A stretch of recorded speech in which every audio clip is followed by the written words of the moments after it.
Okay, that was completely different than, and now it displays differently too. Okay, just literally a flashing record button now. Okay. Um, but yeah, I mean that'll do it for sure. Yeah. There was a period of time, I think, earlier in this season where it looked like that was a possibility again, literally with another Shakespeare movie. Um, but yeah, when people thought that Hamnet was going to have more of a, because it feels like the most old school Oscar play of the bunch. I think there was a thought that it might go that way, but it just did not have any legs beyond the Best Actress race. Well, that and Shakespeare in Love proved that you could buy an Oscar. Yeah, one of the most egregious. But I mean, even prior to that, did he win with English Patient? I cannot I remember. feel like that's an early case of yeah, Harvey buys an Oscar basically, um, or at least bought a lot of nominations. Did Yes. English Patient win? Why? In my head, that's a Best Picture winner, one that we like never talk about. I know it was at least nominated for a bunch of stuff. Hold on.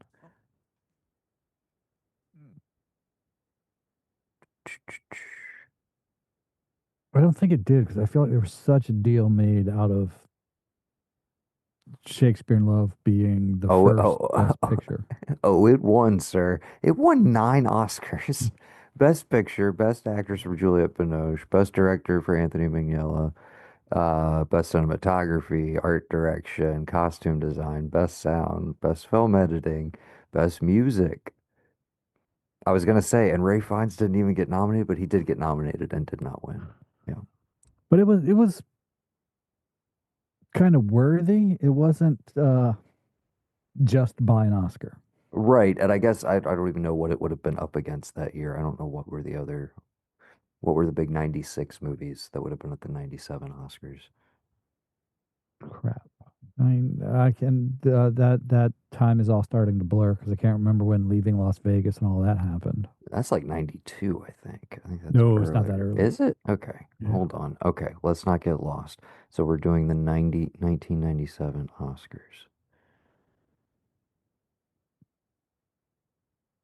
Be the 16th. Is that right?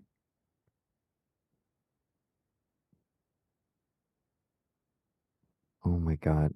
The Oscars website is garbage. Where are the, just show me the, Jeffrey Rush for Shine wins over, uh, that's one of those where you're like, that we should have undone that. The other nominees that year, Tom Cruise for Jerry Maguire. I know you're not a Tom Cruise fan, but like if he was ever gonna have a legit shot prior to this, other than Magnolia, where he arguably could have won for supporting, that would have been it. Ray Fiennes for The English Patient, Woody Harrelson for The People versus Larry Flint, Yeah. and then what would have been my best actor that year, Billy Bob Thornton in Sling Blade. Yeah. That was a really tough year because Shine was a hell of a performance. No Uh, shade to Jeffrey Rush. yeah, Billy Bob was a hell of a performance. Uh, And he does Tom he does win for Cruise was screenplay, so a that was kind of like the consolation prize yeah, in that yeah, case. yeah. Tom Cruise was in a role that would have been much better had it been John Cusack. I mean, I would love to see that version of the movie. I also don't know if in that era, in that time frame, that you could have gotten that movie made at the scale and budget that you did with John You, you, Cusack. Like you you couldn't need, have. absolutely not. Like you needed Tom Cruise and like maybe Tom Hanks. It's like literally you needed one of the Toms to get that movie over the line in the way that it did. And I Yeah. think again, I know you're not a fan. I think he's brilliant in that movie. I have my issues with him, but I do enjoy him as an actor most of the time. I have issues with that movie en general, mainly because it's not singles. Fair. Are we? But we don't. We're not like a Cameron Crowe. I mean, well, he did in fact lose it, but we're not like everything after singles is garbage. Because I mean, we're No, not going to discount Almost Famous. I assume we're obviously not a Vanilla Sky fan. And then beyond that, actually, I guess, yeah. What else is there for you in the? In fact, I haven't seen anything after Vanilla Sky. That's also fair. I mean, you're skipping Elizabethtown, which is like the nadir, or I thought until Aloha came out, and I was like, he's fully like he's in the realm of self-parody at this point. Yeah. But I'm always rooting for him to get it back. Uh, I still think that could potentially happen at some point.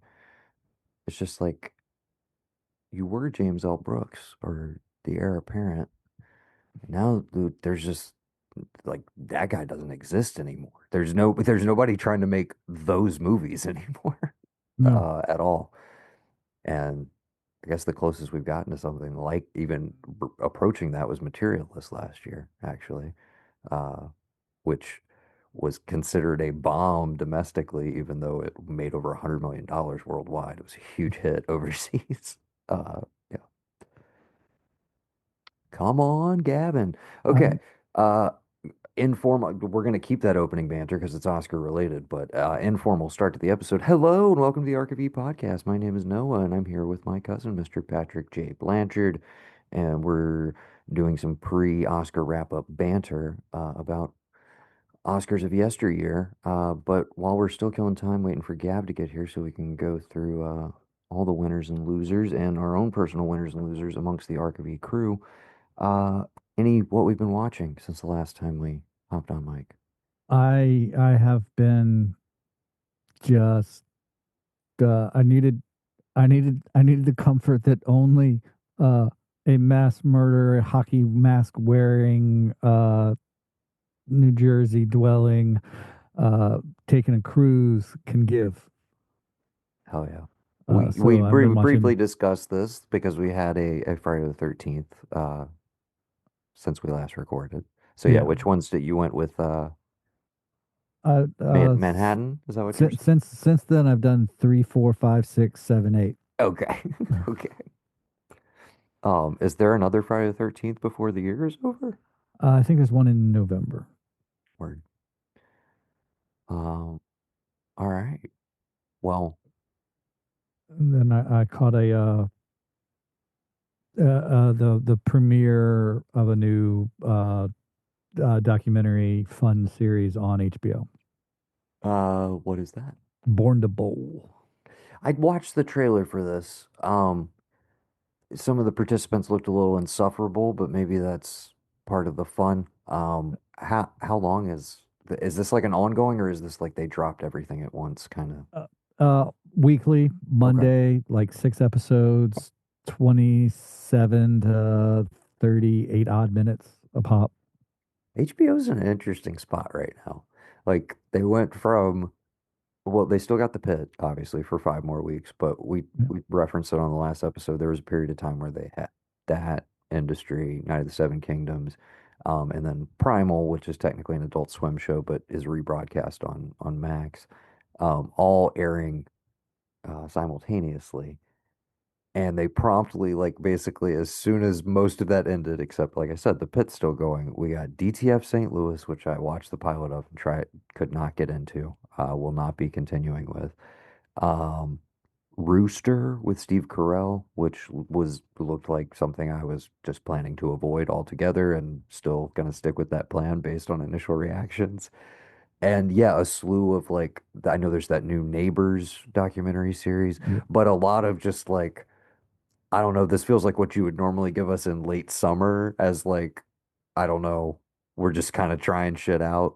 But I guess we know we have House of the Dragon on the horizon, and that's kind of just what they're banking on. Is like, yeah, we're kind of waiting for that. And I'm sure there's another new original series that I'm not thinking of between now and then that will crop up. But Yeah. a little bit of whiplash. It feels like, you know, the Max contingent drifting into the HBO proper contingent, which is always a little weird, but yeah. And it's also weird in that, and this is historically, sometimes they will have a quarter of the year where they have one strong property, Right. and then another quarter of the year where everything is dropped, and you're like, oh my god, I'm watching HBO 4 nights out of 7. Yeah. and then another quarter where it'll just be two strong contenders, and then there's a quarter where it's like, so I know that there's other channels. I'll just go watch them till HBO gets their shit back together. Yeah, I know. It's weird that we still ride this wave with them, but when it hits, it hits. Yeah, very excited for the last run of the pit. Very depressed that it's about to be over Yeah. because I really just don't know what TV I'm looking forward to beyond that, really. And even in terms of returning shows, I'm like, no, I need some new stuff, and maybe now is going to be a good time to catch up on shows like Silo that Gavin's been yelling at me about for multiple seasons, and Dark Winds, which my mom's been yelling at me about for multiple seasons. So Also, I those are finished uh, Starfleet Academy. It wrapped where, up. I finished it. huh. Yeah, I'm a Star Trek fan. I love the coming of age teen drama. You put those two together, I'm there. I'm not the target audience, but I'm there. it sounds like the uh, not to praise Paramount as an entity in any way, but it sounds like they've really found their way in terms of making that the flagship of their streaming library and really like diversifying the brand. Yeah. Um, where it's like again, I'm so checked out on all of that. I haven't. It seems overwhelming at this point, but uh, yeah, the sheer variety between animated series, different live actions with different continuities, and like all of that. It Yes. seems like across the board, the quality is kind of there. It's not as compared to what I hear from, Star Wars fans on a regular basis about all of the Disney Plus outings. It's like very, very different tones. Well, Very different tones. it is, but I hear from those same sorts of Star Trek fans that you're hearing from Star Wars fans. I'm sure in the circles that you Oh my travel. God. Now, my I, question is, um, post, you know, I don't know, we'll call it just the Paramount Plusification of Star Trek. Have they had their Andor though? Have they had their holy shit, we could never do this? But I guess I know Picard was ostensibly, hey, it's a little more R-rated, a little more adult than maybe we could have gone in before, but I heard mixed reactions to that as well. So, yeah, they have not had that truly grounded, truly game changer in a way. But the thing about Star Trek is they will always have they will I don't think they will ever have a season of Andor, hmm, but they will always have 4 episodes of Andor in a in a series every season, year. I got you, where you're just like, this shit's just cooking. Okay, Yeah. I feel you. Welcome to the show.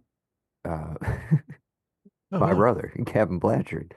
Uh, Glad you could join us. We're just doing a little what we've been watching. We're killing time, waiting to go through these Oscar noms. You want to shout anything out before we get down to business? We just finished the fifth episodes of the. Got a little. Maybe take the gain down just a smidge if we can. Am I too loud? Too loud? Too Just a loud? little. That's Uh, comfortable. That's a little smoother there. Let me see the. Okay, yeah, sorry. Yeah, I think I might have tweaked the little Oh knob yeah, when I was setting up. you can still take it down just a smidge. Sorry, Okay. maybe it's my. Let me check my volume. Okay, I'm gonna go to mid range. How about now? Is it better? Sounds Should great. Sounds great to me. Yeah, no, I I? just want Okay. to make sure you're not blowing out the Okay. listeners. Yeah. We're What was sorry it? to Six? interrupt. Continue. We just finished episode 5 of The Burbs on Peacock. And what do we do? That's the reboot with Kiki Palmer. Is that correct? Yes, sir. Pretty funny so far. Let me see. What else? We're all caught up on the pit and everything. I'm in the middle of Wonder Man because it just showed up on Hulu. I know it's been on Disney Plus, but it's on Yeah, Hulu. I was gonna say I need to dive into that because I don't have access to Disney Plus anymore unless you I don't know if y'all still got to log in. I was Yeah, using Mayfield's for a while, but I think they got yeah, rid of it when the baby came, cut down on yeah. We still spending. got it, and it's Uh, still that and Hulu together, I think. Um, And Oh, so wait, it's like it's the same accounts or just all of, because some people have the thing where it's like you're on Disney Plus and all the Hulu shows are just there. And some people have the thing where it's like you're on Hulu and all the Disney Plus shows are just there. But then I don't know sometimes how it's it like works. selective because I wanted to go watch Wonder Man weeks ago, couldn't get into Disney Plus. And then I was like, wait, maybe it's on, maybe I can get to it through Hulu. Wasn't on there, but as of like last week, it is. So I guess they do Yeah, like a slow roll and it's a move it onto it's Hulu. a it's like, oh, enjoy this on Hulu, when really it's Hulu, ESPN, Disney. It's the mouse all together with a through like ABC and all that all together. It's all that conglomerate thing because we've had Disney Plus, and for a while now, like stuff that only comes to Hulu pops up on Disney Plus. So you'll see like Bluey, Predator Badlands, and all these other random. I'm like, this is weird. Like, because Mab still like points at stuff he wants to watch. I'm like, you don't want to watch Predator Badlands. You want to watch Bluey. Like, I know which one you want to look at. Um, but then yeah, there's some stuff that isn't on Hulu, and weirdly, Hulu's been giving me like all this different stuff that's like what would be, I guess, on YouTube for certain things. Like it gave me this big breakdown of like, here's all the backstory of the Predator and all the stuff about the lore. And I was like, I would not go seek this out on YouTube, but the fact that it's here and I can just have it playing while I'm washing dishes and bottles, I'll listen to it I think or it's watch. just they're It's kind kind of of neat. taking the place of special features, and I will Yeah. say like Max is bad about that too. They bury stuff Hmm. on if you go to a lot of movies pages, if you go to extras, sometimes they'll be like, here's a whole director's cut of the movie Yeah. that's not like properly listed on the site. Like you have to go through this submenu. Or sometimes, hey, here's behind the scenes, or I've seen commentaries in some cases Oh where you wow. can like, yeah. So yeah, but I feel like they bury a lot of those features, but I've seen Hulu kind of integrating more behind the scenes stuff, especially for their Fox proper shit, Yeah, because and I like I said, assume the it, the, the Blu-rays just aren't moving like they used to. it's either that or like I said, it looks like something that would have been like a YouTuber's page thing where they did like a deep dive breakdown for content. But it's like, yeah, put it on Hulu because I'll watch it there. I'm not going to watch it on YouTube. I don't go looking at YouTube for that. It's only for I only look at YouTube for old music videos for him to watch. So Specifically Land Down Under and all these other different ones I heard, that mom and dad like to show him. yeah, I heard he's obsessed with Men at Work now. It's pretty He great. is, dude. I need to message Colin Hay and be like, dude, if you see an uptick in videos, that's just my That's son alone. just me. Just my son. That's it.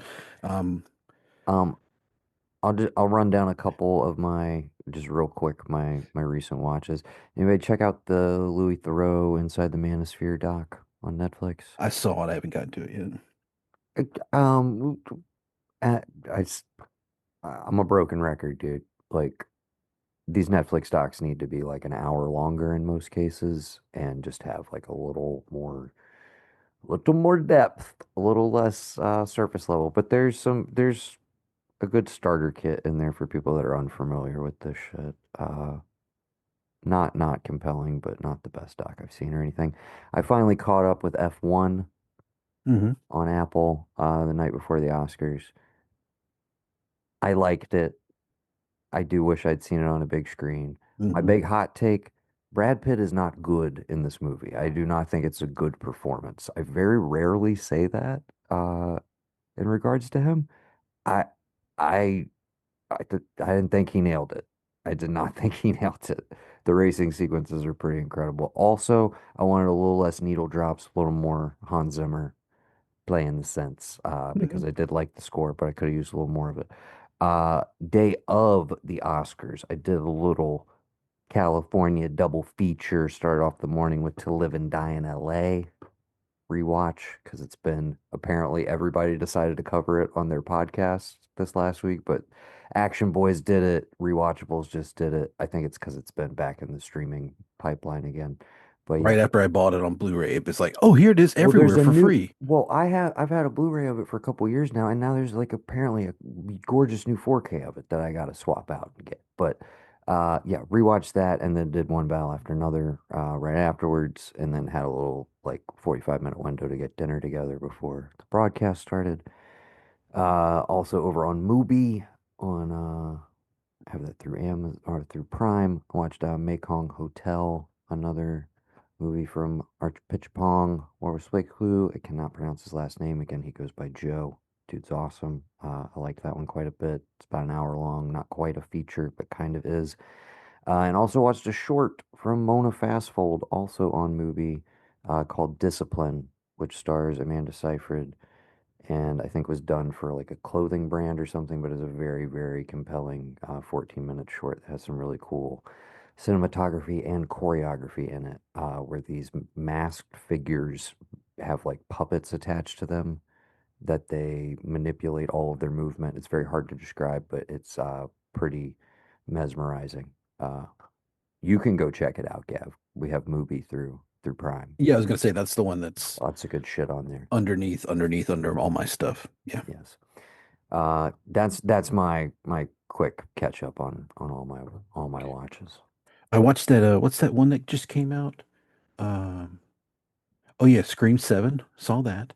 And Oh yeah, we didn't get to. So obviously you were the. I mean, let's catch up. I don't know if you listened to the most recent episode. no, I hadn't had a chance to yet. We were not big fans of the film. You were. I mean, you saw this from the Instagram. You were the Yeah. highest rating on it. Hmm.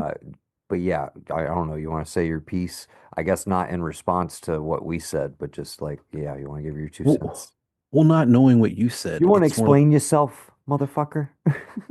I mean, I don't know. I'll have to listen to what you guys said.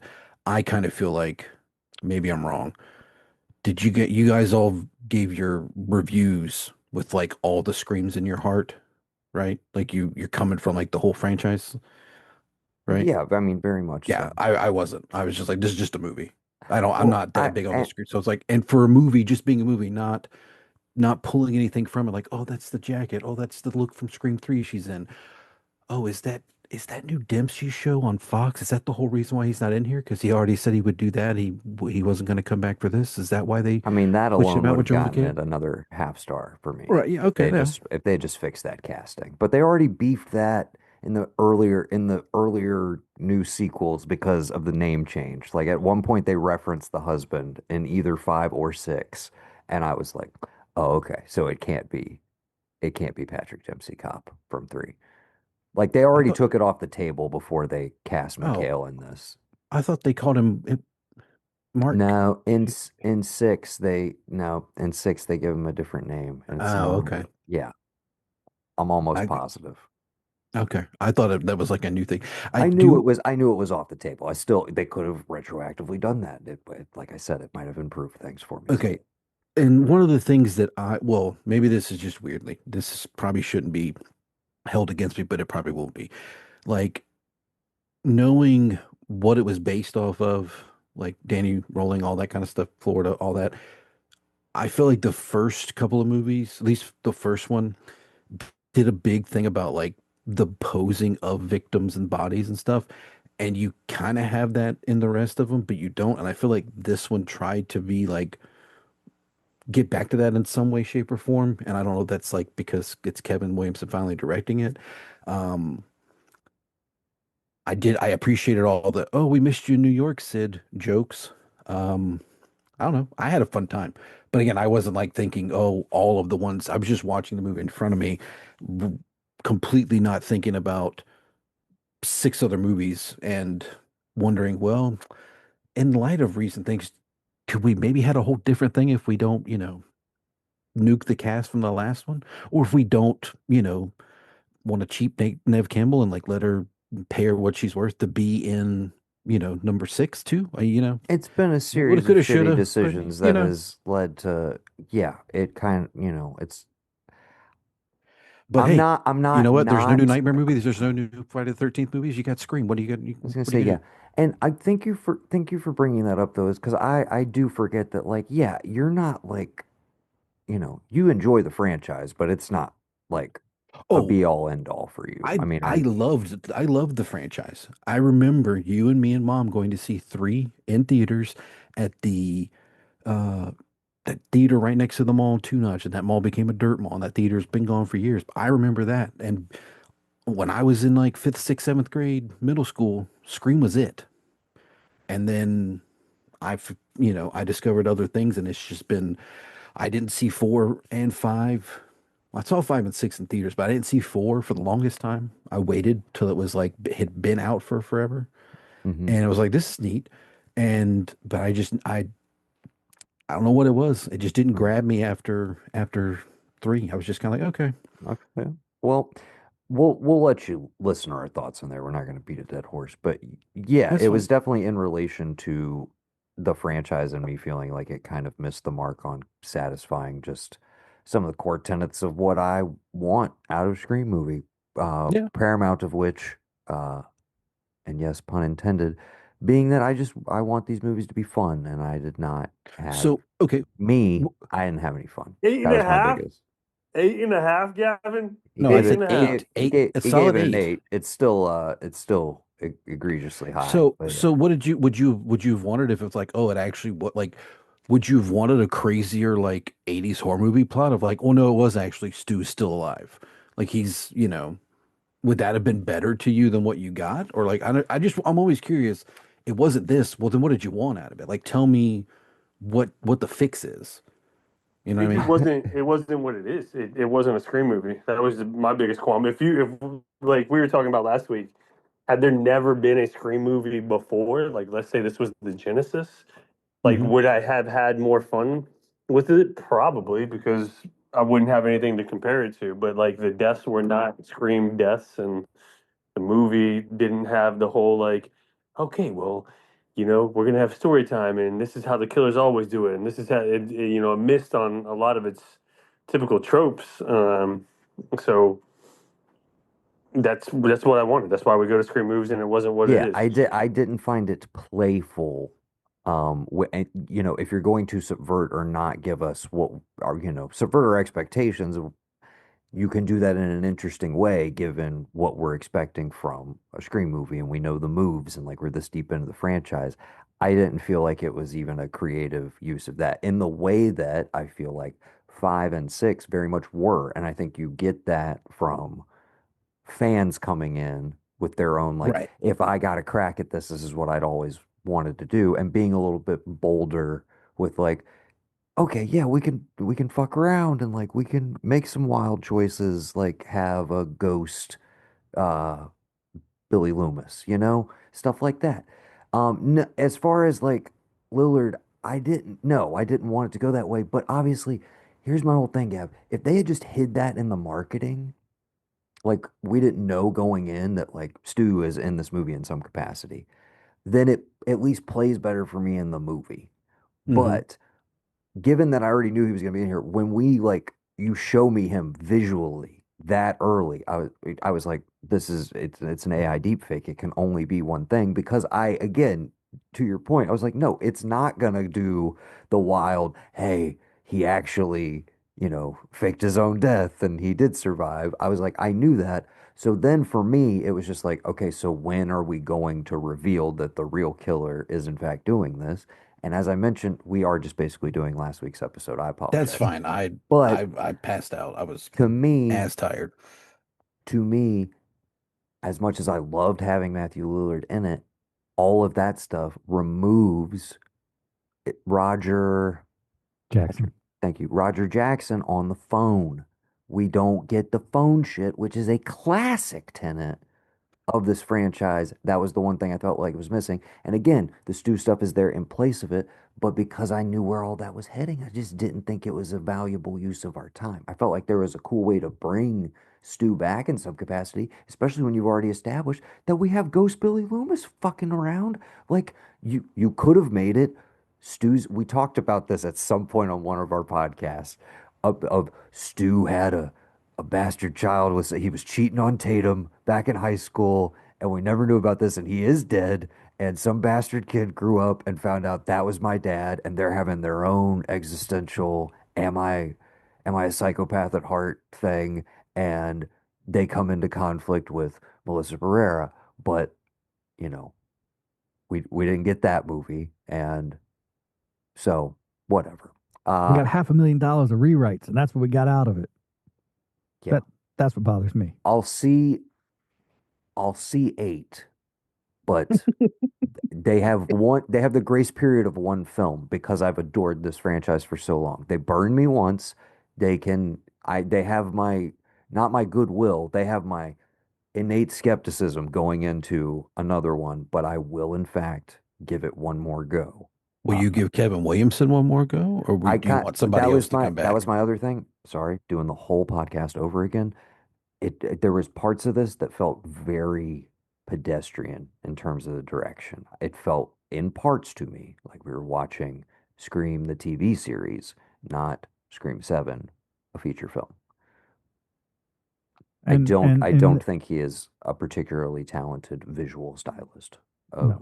in any way, shape, or form, especially in comparison to Wes Craven or the Radio Silence crew.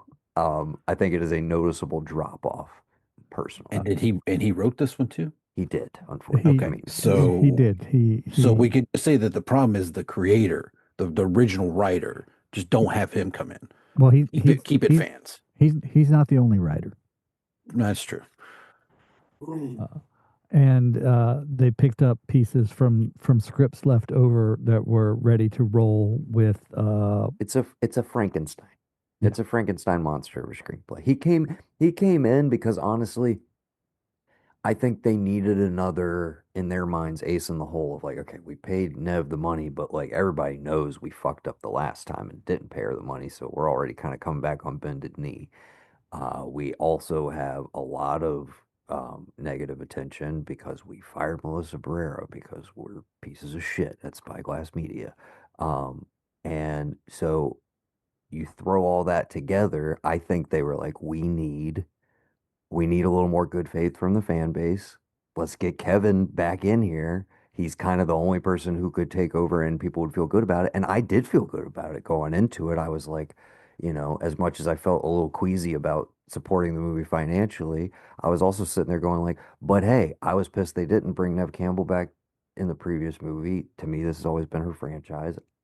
Like they still went out and like did this movie. I kind of want to support it, give it the benefit of the doubt of at least judging it on its term, removed from all of this.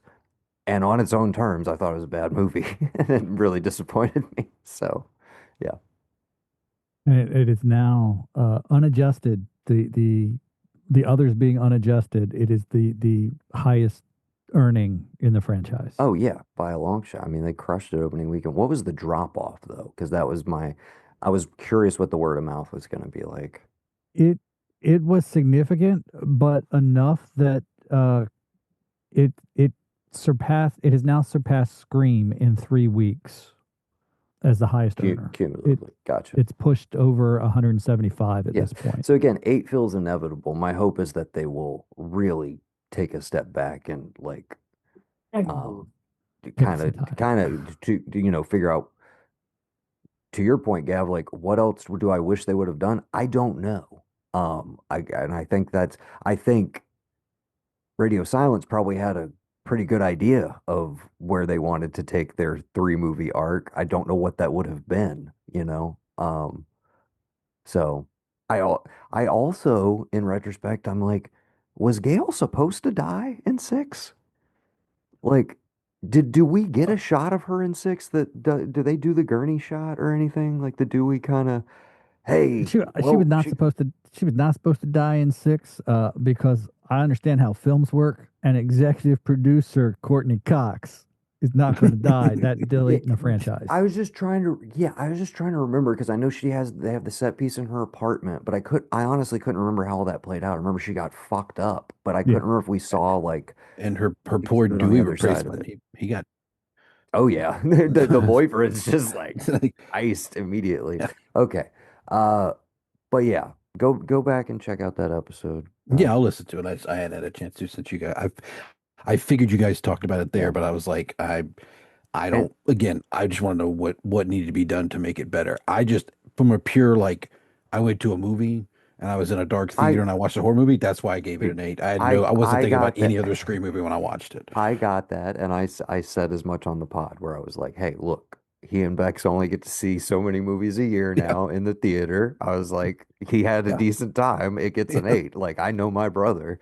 Well, In my head, I was like, "Guys, an 8 from Gavin is pretty much like as low as he's gonna go, unless he yeah. truly hated something." Because I'm like, Hmm. otherwise it would have just been a 9 or a 10. Like. Yeah. So like it got the 5.5 from me because it was a technically proficient yet uninteresting slasher movie. As a Scream movie, it got like a 3.5. Yes, that makes sense. I can get behind that. yes. And welcome to the pod properly. You heard from him just a moment or two ago. Mr. Brendan Riley joins us. Hey, And I think with that, we can, unless you have any pressing what you've been watching that you'd like to share, we will hop into the Oscars soon. I I have one of my books. I've been asking around because I wanted to surprise you guys, but I haven't gotten to it yet. So, No Other Choice, I think, is the next one that I'm gonna line up to watch, but I haven't seen it yet. Thoughts? One of my favorite movies of last year, arguably should have been in the international feature nominees. Heard, heard. Arguably should have been in the 10 Best Picture nominees, but I don't know. The Oscars have some sort of weird allergy to Park Chan-wook, and I don't really get it, but also don't think he really gives a shit, so it doesn't matter. It was his most successful in the States, and I believe the second highest grossing Korean film at the American box office post Parasite, if I'm not mistaken. So, All time? yeah, That's Korean film. insane. Yeah, Yes. nonetheless, I mean, uh, Yeah, I'm just saying history is pretty post broad. Parasite, I think it's the if I'm Um, not mistaken, it's the biggest it's not the same Korean dude as release here. that acting wise. It's not the same guy that plays in Parasite, right? No, you would recognize him from Squid Game. He's Okay. the brother with the mask. He's the one on the island. Yeah. Yeah. Um, Vion Lee, who is you know as big as I mean, he's like I was gonna do the go-to is always like a Tom Cruise or about he's more like a I don't know, more like a Matt Damon maybe of Korea, where it's yeah. just like everybody, he's been in a billion things. He can kind of do a little bit of what maybe Damon's not a good comp. Whatever. He's very versatile. The thing I really liked about it is when you see him in American movies, it's usually like he's usually a villain or a heavy and doesn't speak that much and is just very intense.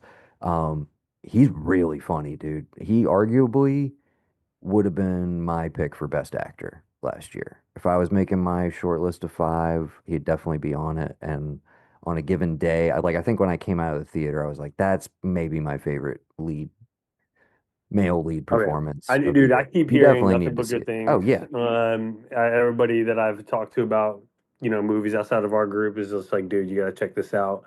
For the listening audience, no one knows. I'm not the biggest subtitle person.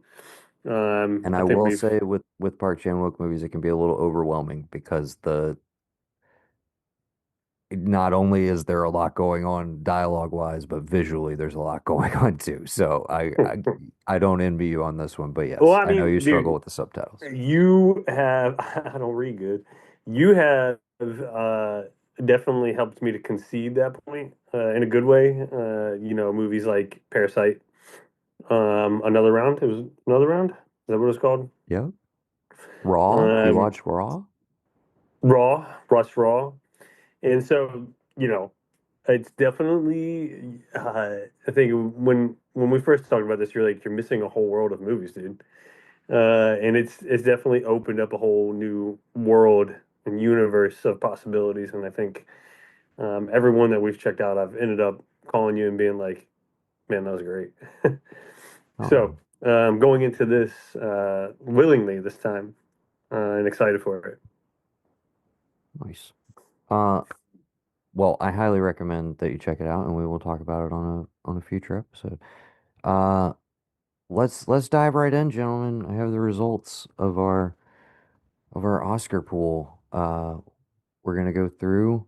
We'll try and keep this fairly brisk, um, except for a few categories. And we'll start at the bottom right on your Vanity Fair brackets. I don't know if you guys well, sorry, they didn't print the same for you guys.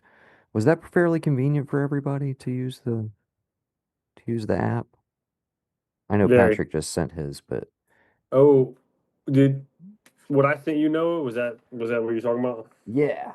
Oh, so I was just easy. gonna say, yeah, shout out to the Vanity Fair Oscar ballot that made it very convenient this year. I printed out ballots for everybody and filled them in so I could track live during the broadcast to keep myself engaged fully. So here we go.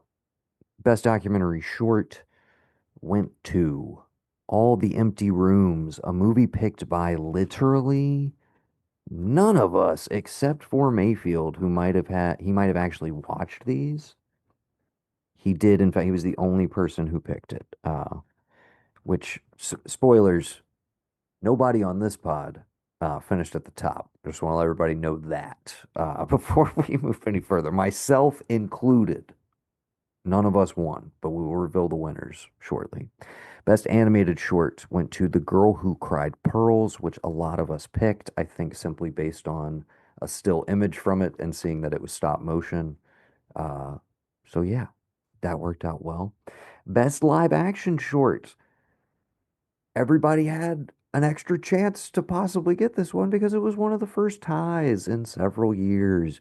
The Singers, which was available on Netflix and was highly recommended by Evan, who picked it, uh, won, along with Two People Exchanging Saliva, which Mayfield and I picked simply based on the title in my case and probably from actually watching it in Mayfield's case.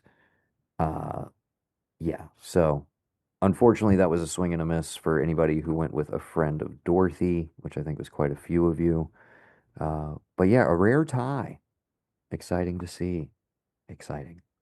Best sound, unsurprisingly, went to F1. I don't think anybody messed up on that one, except for maybe, Patrick, uh, oh, now we got the double Brendan thing. Oh, he left his Oh, phone.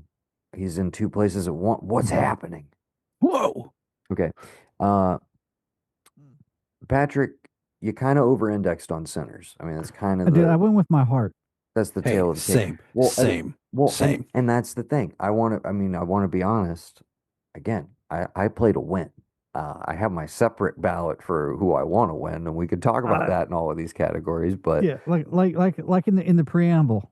I don't care. I 100% support this. I don't know if we actually got that part on mic, but just for the record, Patrick says "fuck the Oscars," a sentiment that in general, I tend to agree with you, even though I think this is one of the best years in terms of the crop of nominees Hey, hey, overall. I hey, think hey, we had hey, a good hey. pool. Sean Penn agrees with Patrick. Fuck the Oscars. 100. Well, we'll Oh get God to damn it! Now I Mr. gotta Sean like the Penn. Oscars. We'll get to Mr. Sean Penn. Okay. Best sound again, unsurprisingly F1. Best visual effects also unsurprisingly Avatar: Fire and Ash.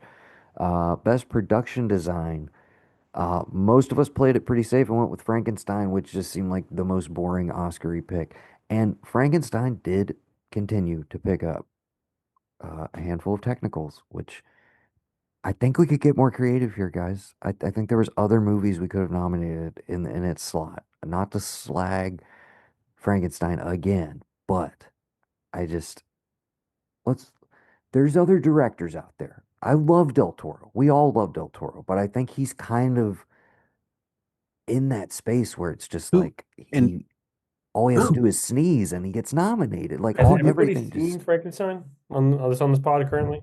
Yeah, I watched it. Yeah. Okay, I never saw this. I'm going to tell you this, Noah B. Um, for the ones that I was either uncertain of or I only seen one or two of the categories, Vanity Fair, for better or worse, ends up giving yeah, you whenever you click it, it gives you the percentage. percentage. Yeah. Yeah. So I, you know, like with production, I was like, I got to go Frankenstein because I don't know any better right now. Yeah.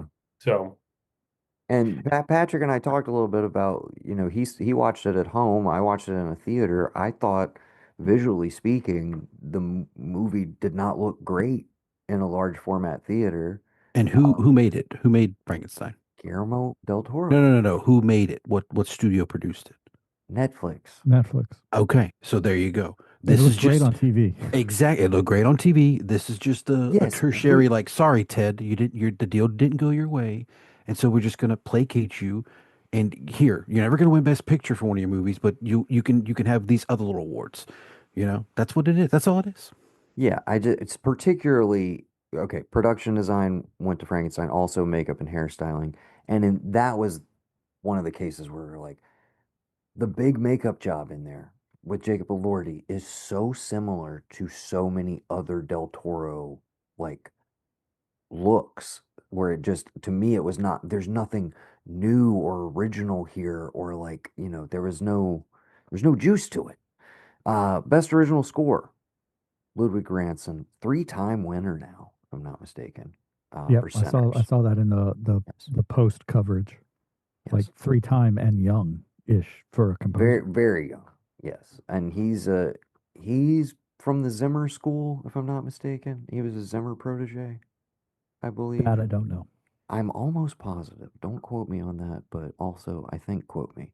Um, That would other, make sense how he knew his other one was for a Chris Nolan movie, so that would make sense if he's a Zimmer I guy, think he right? is a Zimmer guy. Yes. Yeah, My favorite of this bunch, if I'm just being like completely, you know, subjective.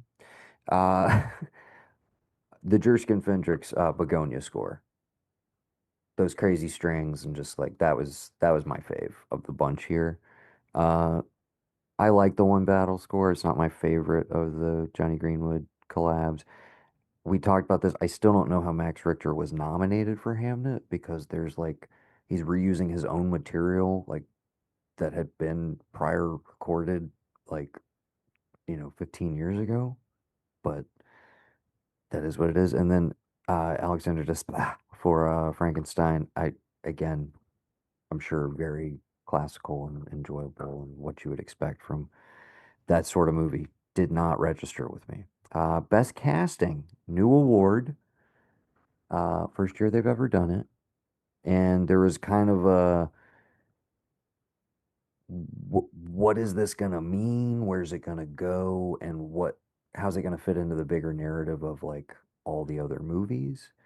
And I will say, when One Battle After Another won in this category, that's when I was basically like, okay, uh, it's definitely winning Best Picture because I had Sinners in this Best Casting category, specifically because of Miles Caton and some of the other supporting characters who was just like they found that kid.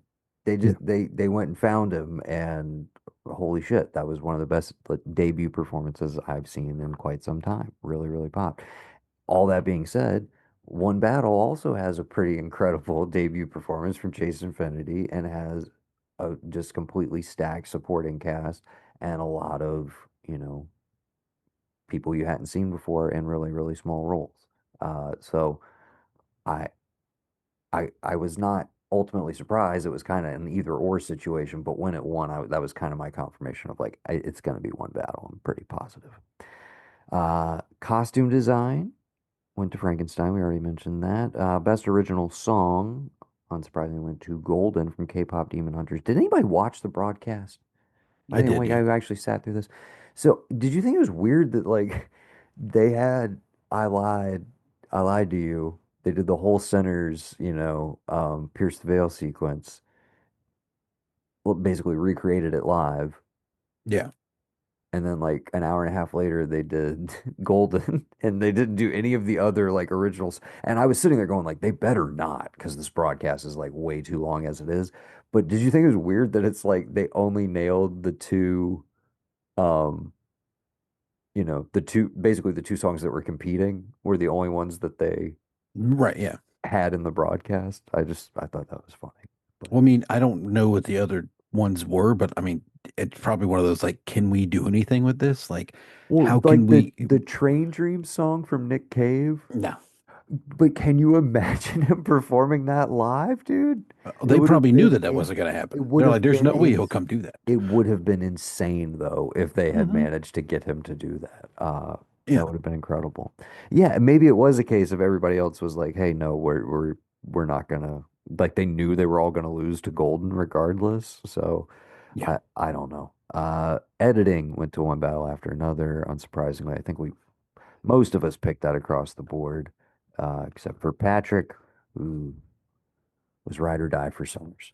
Uh, Moving along to animated feature, again, unsurprisingly, K-pop Demon Hunters. I think everybody nailed that one. The cultural phenomenon of the year that I still have not seen. Neither Um, have Neither. mom, if you're listening, I've been trying to log into Netflix for days. Um, help, please help. Documentary feature went to Mr. Nobody Against Putin. And I don't think anybody had this on their bingo card. Most people went with Perfect Neighbor because of the Netflix exposure or the Alabama Solution because of the HBO exposure. But I don't, uh, in retrospect, um, never like just always bet on the Russia adjacent movie in the doc category. It's always going to win. They have a really good Oh, track that's right. Because record. the We other should one, Navalny the one Volney. just won, and Yeah. but there's like a whole history of Russian related docs cleaning up at the Oscars. So that was a big miscue on our part. I don't even think we had it on our radar. I don't even think we mentioned it on our predictions cast. So sorry to anybody who lost big on any of your betting markets, except actually not sorry and stop doing that. Okay. Uh, best international feature went to Sentimental Value. It was kind of between this and The Secret Agent. Guys, feel free to chime in with any thoughts. I don't mean to just be breezing through this.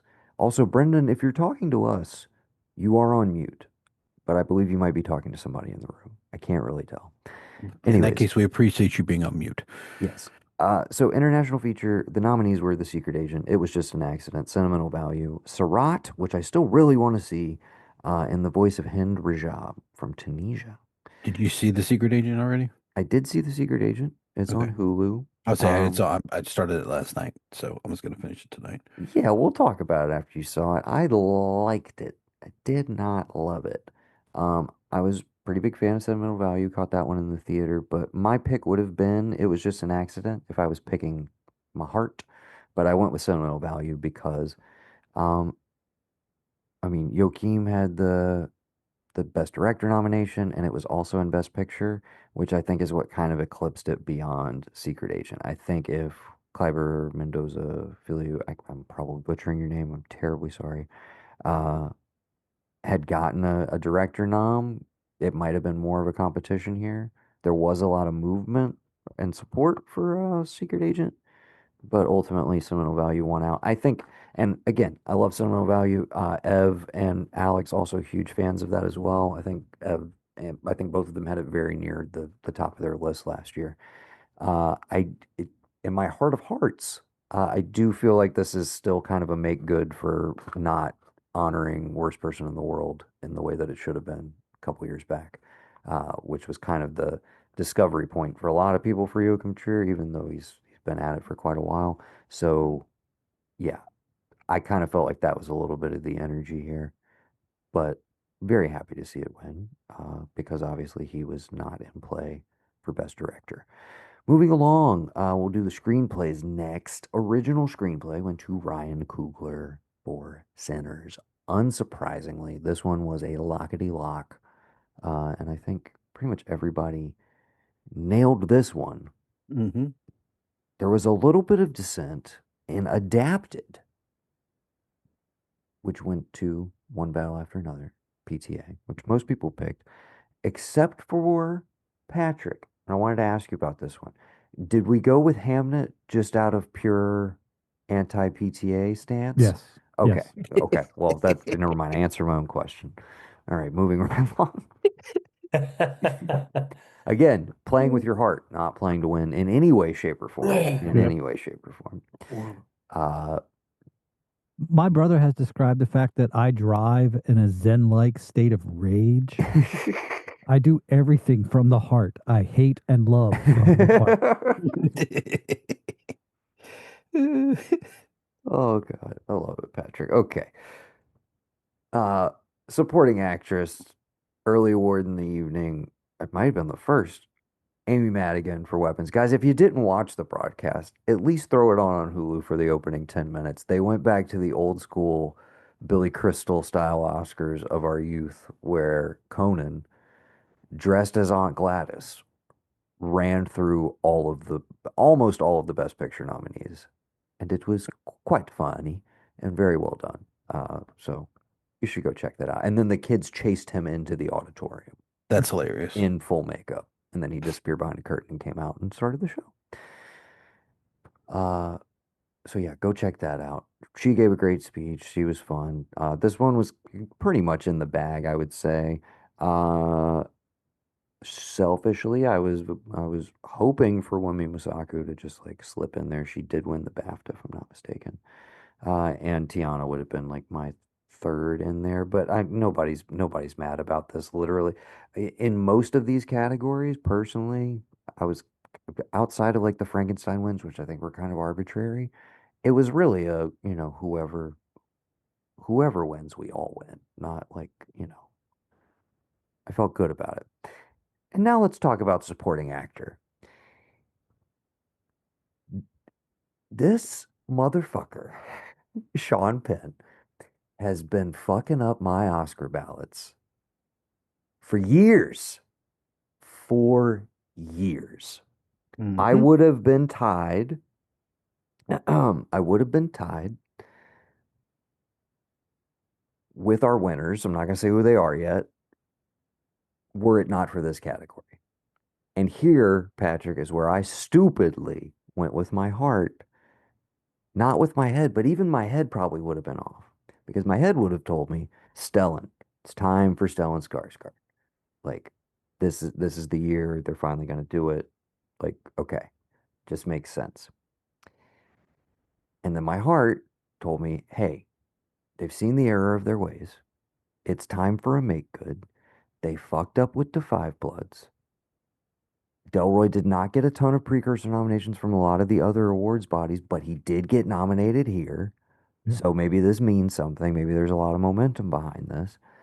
And I'll also bring this into the narrative. I think some of us I don't know how much awareness everybody had of what went down at the BAFTAs uh, with the Tourette's incident. Any awareness of this, guys? Yeah. Uh-huh. No. Okay. Basically, Delroy Lindo and Michael B. Jordan were on stage. The real life figure who was portrayed by, I forget the actor's name, but it was a movie that was up for Best Picture and Best Actor at the BAFTAs that like made no dent here. I forget the name of it off the top of my head, but it's about a real life person who suffered from Tourette's and like their struggle essentially. Um, he said the N-word multiple times when they were on the stage, very loudly. And the bigger controversy beyond it being like kind of allowed to happen in the room in the way that it did was that the BAFTAs don't air live. They had like a substantial delay. They have edit time. Right. The bigger argument was there was no need to include this. It could Right. have, the whole incident could have been avoided, but they aired it as they aired it anyways, unedited essentially. Um, and takes ensue, et cetera, et cetera.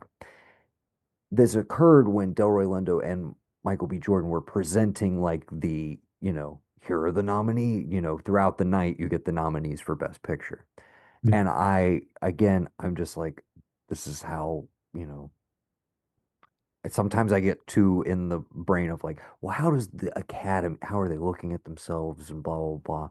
And I was like, do do they look at this recent incident, which did happen before voting closed or whatever, and like, hey, not even as like a we need to right this wrong kind of thing, but just a like, hey, it would feel like a good PS to like this whole season and like some of the bullshit that's happened is like, how about the two of these guys together for this and so that also was in my head where I was like, spoiler alert for my best actor pick, which worked out. I was like, I think it's Delroy and Michael B. Jordan, and that's ultimately why I went with Delroy Lindo. Now I say Penn's been fucking up my ballot for years because famously, the Mystic River year, I go Bill Murray because I'm like, dude, come back. He's finally anointed by the Oscars, blah blah blah. And I also want to point this out. In both of those prior cases, it's the Academy choosing in their eyes the lesser of two assholes. Follow me here. Because what's the next one? He wins for Milk Mm. over the other potential favorite that year, Mickey Rourke for The Wrestler. And I'm sorry, Bill Murray and Mickey Rourke, known as two of the most notorious assholes in all of Hollywood and incredibly difficult to work with. Yeah. And I think that shit does come into play here. And as much as Penn is like, a very divisive individual who, is not easy to love, they fucking love him. And they kind of, at the end of the day, I think are just like, the performances are undeniable. And I do agree. This is one of my favorite performances of his. I think one of my favorite performances of last year. But I did just ultimately go, are they really gonna give him three? And they said, yeah, we're really gonna give him three. So, but this is the category that broke my ballot and kept me out of tying for the top slot. So a little bitter, a little bitter. And notably, he was not there at the awards. Yeah. Um, and Kieran Culkin accepted on his behalf. I think He he gets hasn't a been there. puppy out of Sean, that. Sean Penn either couldn't be here or didn't want to be. Yeah. I saw something somewhere that like it all dates back to like his father with HUAC or and all that, but I don't know how true that is. So who knows? Yeah. I mean, again, I mean, cool. It's like I don't know, something like was watching this thing like they honored some dude in like '99 for him, and that's the where the image that people have gotten of Ed Harris and Amy Madigan kind of being like whatever way back when is from that broadcast. yeah. And like whatever director they did, that guy like he named names and oh yeah, this Elia person did that. Kazan. That's Oh yeah. yeah. So then apparently that was one I just love oh shush. they asked her about it recently as in such a way as like, hey, so do you want to like you are campaigning for an Oscar. Do you want to maybe like apologize, wink, wink, for For that not. notorious incident? And God bless her, she was basically like, "Fuck that." It was like, "No, I 100% stand by what we did." She's like, my father lived through the fucking McCarthy era and had a lot of friends who were affected by that. So Yeah. no, and go fuck yourself." But did it in the most like classy, polite way Yeah, possible. she was basically her Yeah. character from Field of Dreams. You don't ban books, like just going all ape shit on them, but good, but She in like the rules. She nicest way. rocks. We're Yeah, very very happy that we can now say yeah. Academy Award winner Amy Hmm. Madigan. Fuck yeah. Uh, okay. Best actor. We we all nailed it. Like we all fucking nailed it across the board. Yes. MBJ brought it home. Great speech. And just felt great. I was genuinely right up until it happened, still kind of terrified that somehow Timmy was gonna happen. But yeah, but let's talk about that for a minute. I know you still haven't seen Marty Supreme, No. but So the absolute what did he thrashing, say? the What did he? thrashing throughout the entire evening of just like, yeah, we're gonna fucking drag your dick through the dirt and you're gonna lose. Like, dude, uh, you'll love to see it. I mean, I think it was a humbling that probably needed to happen at some point, and now we can move forward in good faith with Dune 3 in December.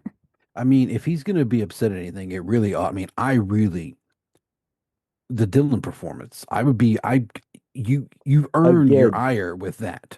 Not for Marty Supreme though. I don't think. I haven't seen it. The clips again, I've seen of it don't make me want to watch it. he like he should have won last year or 2 years ago. Yeah, for the He should have Dylan. won over Adrian Brody. I Of genuinely course. Yeah.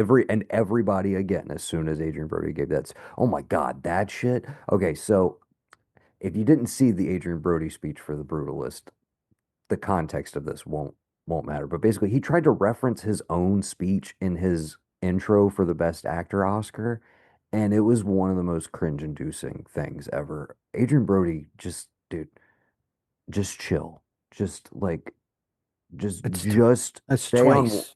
You've you got know, two. You don't need any more. Just be. You're fine. yeah, Start directing. you're Start good, bud. directing. Yeah. Uh,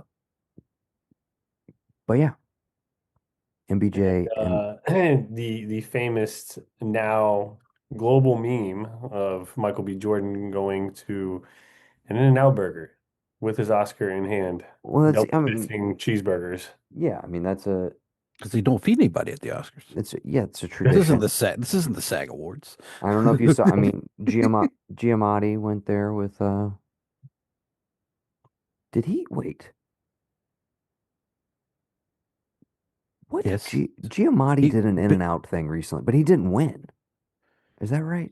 I thought he won for Big Fat Liar. He didn't It's win a for the it, holdovers. it's a seminal performance. I like he was so method, like he froze himself to go blue in that. Yeah. 100%, dude. It's Deeply, yes, if Paul Big Fat. Giamatti, the most deeply method actor of his generation. So blue. Oh gosh. Okay. I Jesse, told I told Becky sorry, about go that. ahead. She's like, well, I was like, did you see Michael B. Jordan went to In-N-Out Burger? She's like, I'm gonna have In-N-Out when I go to San Diego in a couple weeks. I was like, fuck you. I've never had it, and it's like I get it every time I go to California. It's like that must Oh, be it is nice. good. To I'm be sure it clear, is. I'm sure it's great. if Never had it. anybody here has never had it, it is excellent. So Mr. Barham William joins us just in time for the last couple categories. What up? We just hit Best Actor. We all across the board had picked MBJ for Sinners, who took it home. Now, another one that was a total lock, and everybody was smart enough to pick Jessie Buckley for Best Actress.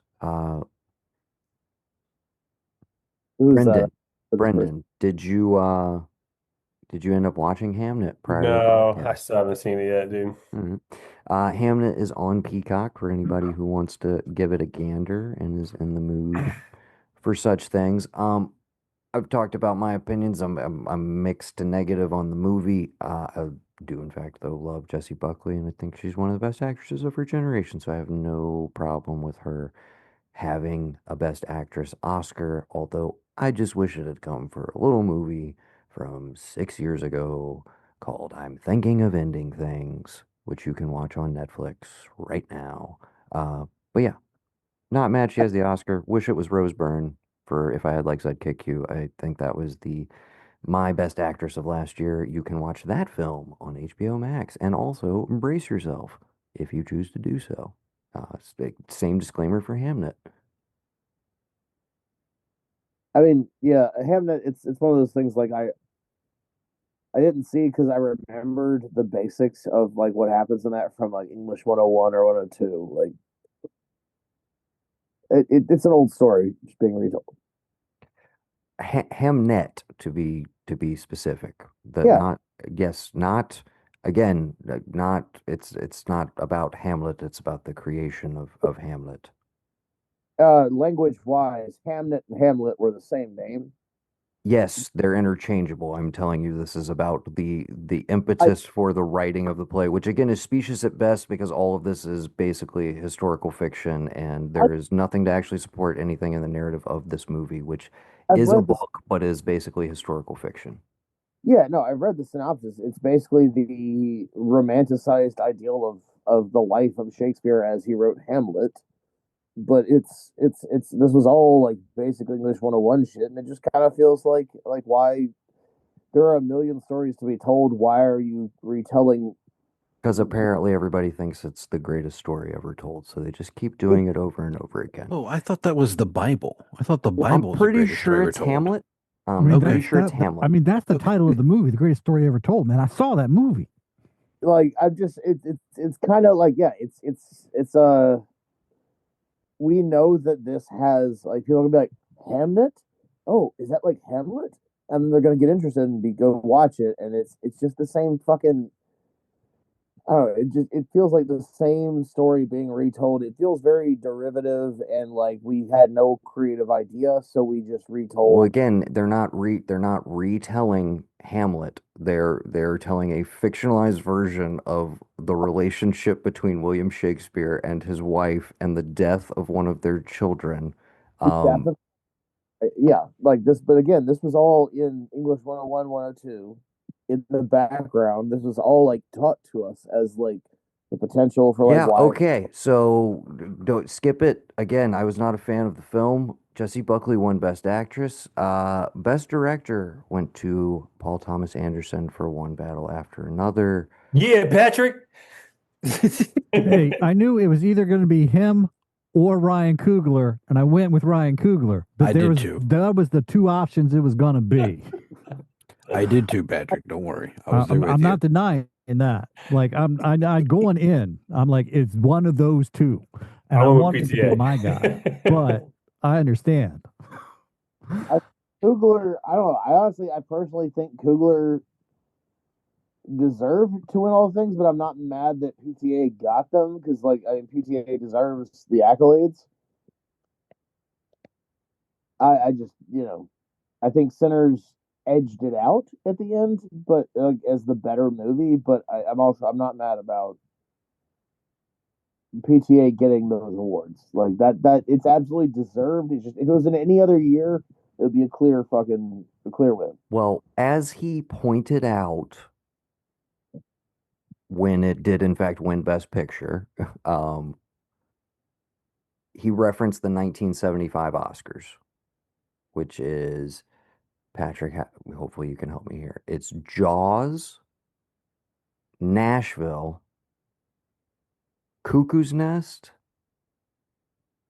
I don't Dog think it's Day.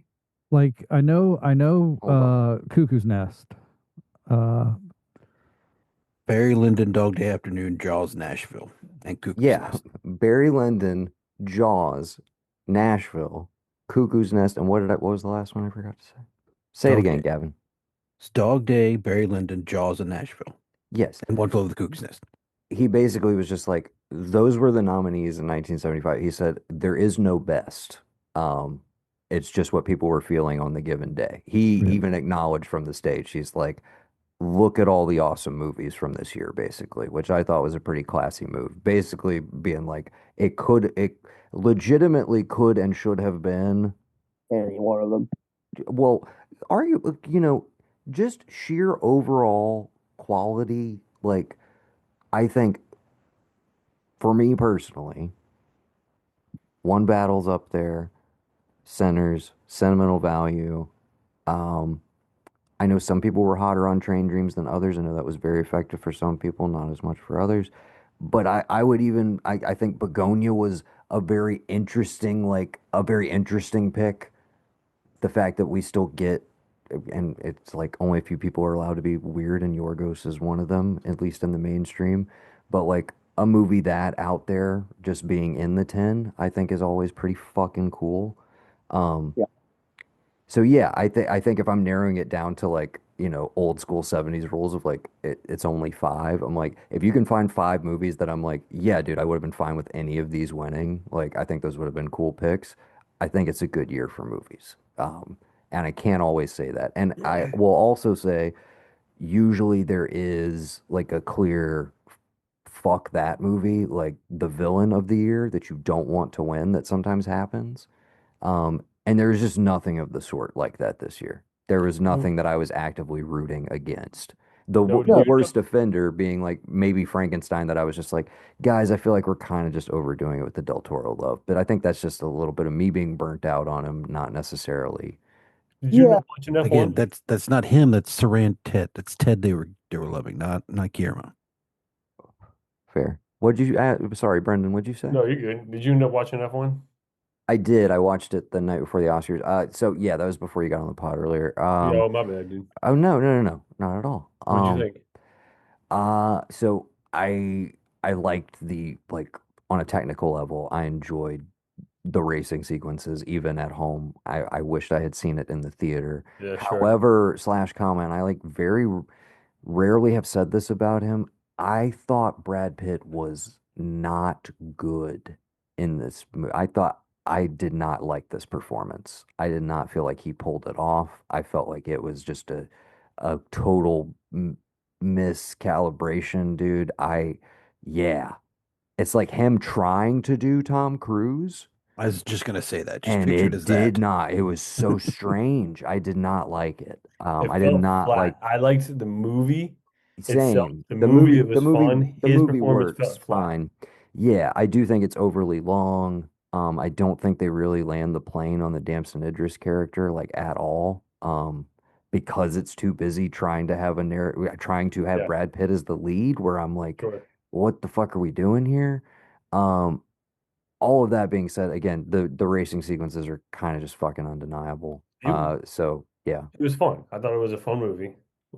If you really want to watch a good F1 movie, go watch Rush from a couple years Oh, ago. I thought Rush was great, personally. Just It the was story great. behind it is You is know I perfect. have my Ron Howard allergy, brother. Yeah, I know, but I mean, if you want an actual good, I mean, it's based on a true story. It's it's legit. Rush was a good time.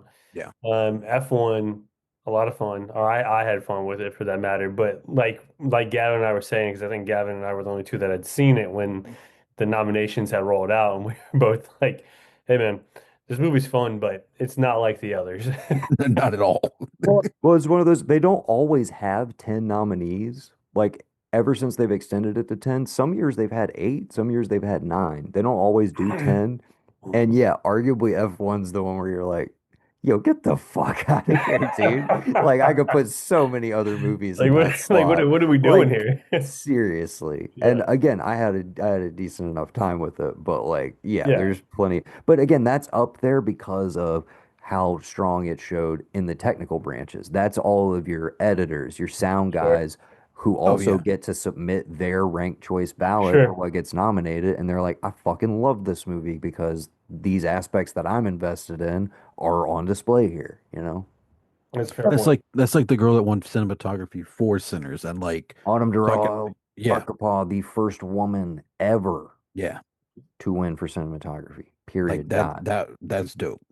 Yes. Like just in general, just to be able to be like, that's one of those I'm like, there's not too many times I wish like I'd just be cool to just be sitting in the theater for certain things. Like I don't know why. Maybe because I I remember think watching the cast, but like that and the then Titanic year, I would have loved to sit in the theater for that. Jack's oh yeah. there, Leo's there, James Cameron's there. The Moonlight or La La. Oh no, it's not La La. It's Moonlight. That would have been a great one to sit in and be there live. But to be there for her, just to be in the room with that, that was pretty dope. And the fact that she had all the ladies sitting up and she was like, I get to do cool shit, and it's not just me That because was of me, like because of all of you. That was that probably was my the favorite. coolest win of the night and Yeah, I think arguably the best speech as well. yeah. Um, on that note of you brought up the Moonlight La La Land year. Now I can announce we've gone through all the categories. Like, as I mentioned, nobody on this podcast finished up at the top. Our two winners tied for the top slot, as you guys saw in the group chat.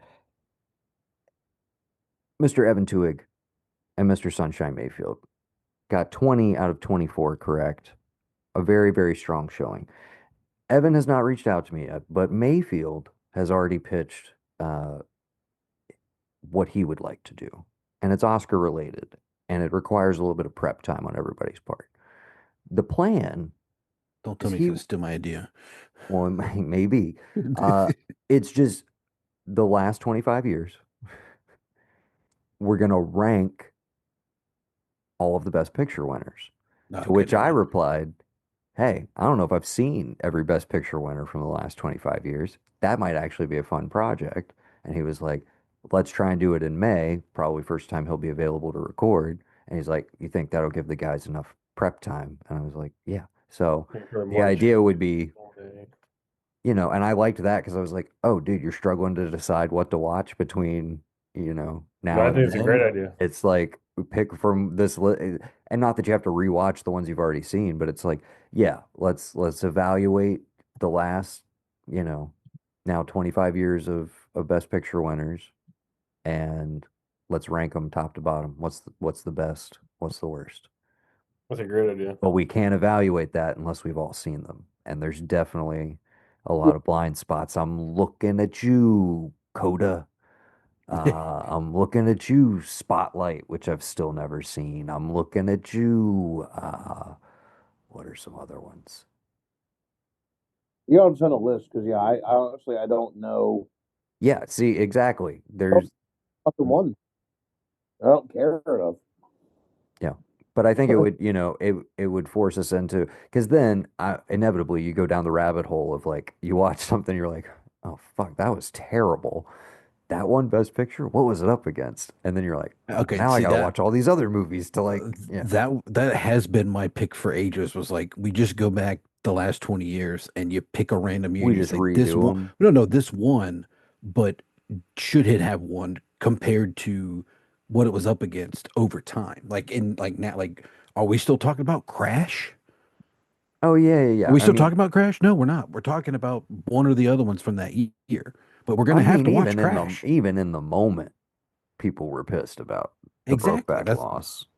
exactly I that. mean, See, that's people called foul like right then and there. Um, but yeah, so just something to keep in the back of your head if you're looking for stuff to peruse. I'll send a list to the group chat at some point, but I just have to watch Chicago and Spotlight. That's it. I've seen Oh, everything else. fucking I was gonna say I probably have seen most of it, but there's got to be a few blind spots on there. But again, the thought would be you're ranking them, man, so you might want to revisit some of these. I would say these are the only two I've never seen. speaking of Chicago, Noah, did you weren't here when we watched Chicago, were you? I was not. Just I'm not a musical guy in any way, but like, I grew up watching that. I rewatched it recently. Chicago fucking kills. It's it's amazing. It truly is. Well, we'll see Just watch. how high it goes on your personal 25. I don't know how we'll determine that. I guess we'll all do our individual rankings and then he'll do his point system, whatever. We'll let Mayfield figure that out. It's his episode. But yeah, that was the reward for winning is you get to program an episode. Uh, and I mean, you guys saw the numbers as well, but we had a nice It's close. 3 or 4 way tie. Yeah, it's close.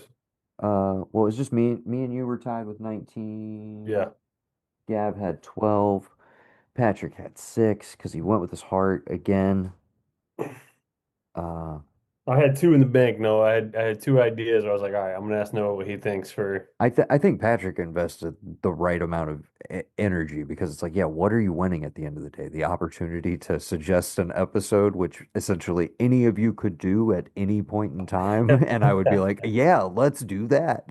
But again, Mayfield was nice about it. The whole idea was like, no, you can force us to watch like a terrible movie and discuss it, or like something we will hate. But nobody took that opportunity. Instead, they were like, I would let's have made do all of you good content instead. I would have made all you watch The Pest and we'd have a big Well, retrospective about it. so I to mean, Gavin's point, one of my ideas was to do something like always a bridesmaid, never a bride type of series where you gotta go watch like Rob Schneider movies or stuff like where it's like he's never really like the lead, but It's we me, gotta Jessica. yeah. And then compare like these types of characters or these types of actors in their best movies and roles and what our favorites are. like we're only allowed to watch Chris Kattan movies for like a month. Like the people who just like they kept trying, but it never really happened in the movies. You know, Some Pauly Shore stuff. yeah, The filmography of Jamie Kennedy. yeah. Oh, dude, you nailed it, dude. When he popped up, have you started I was gonna the that latest was In Search of Darkness? that was my last one. I was gonna tell you that I finished that today Yeah, I did. before I went on my interview. How many days did it take you?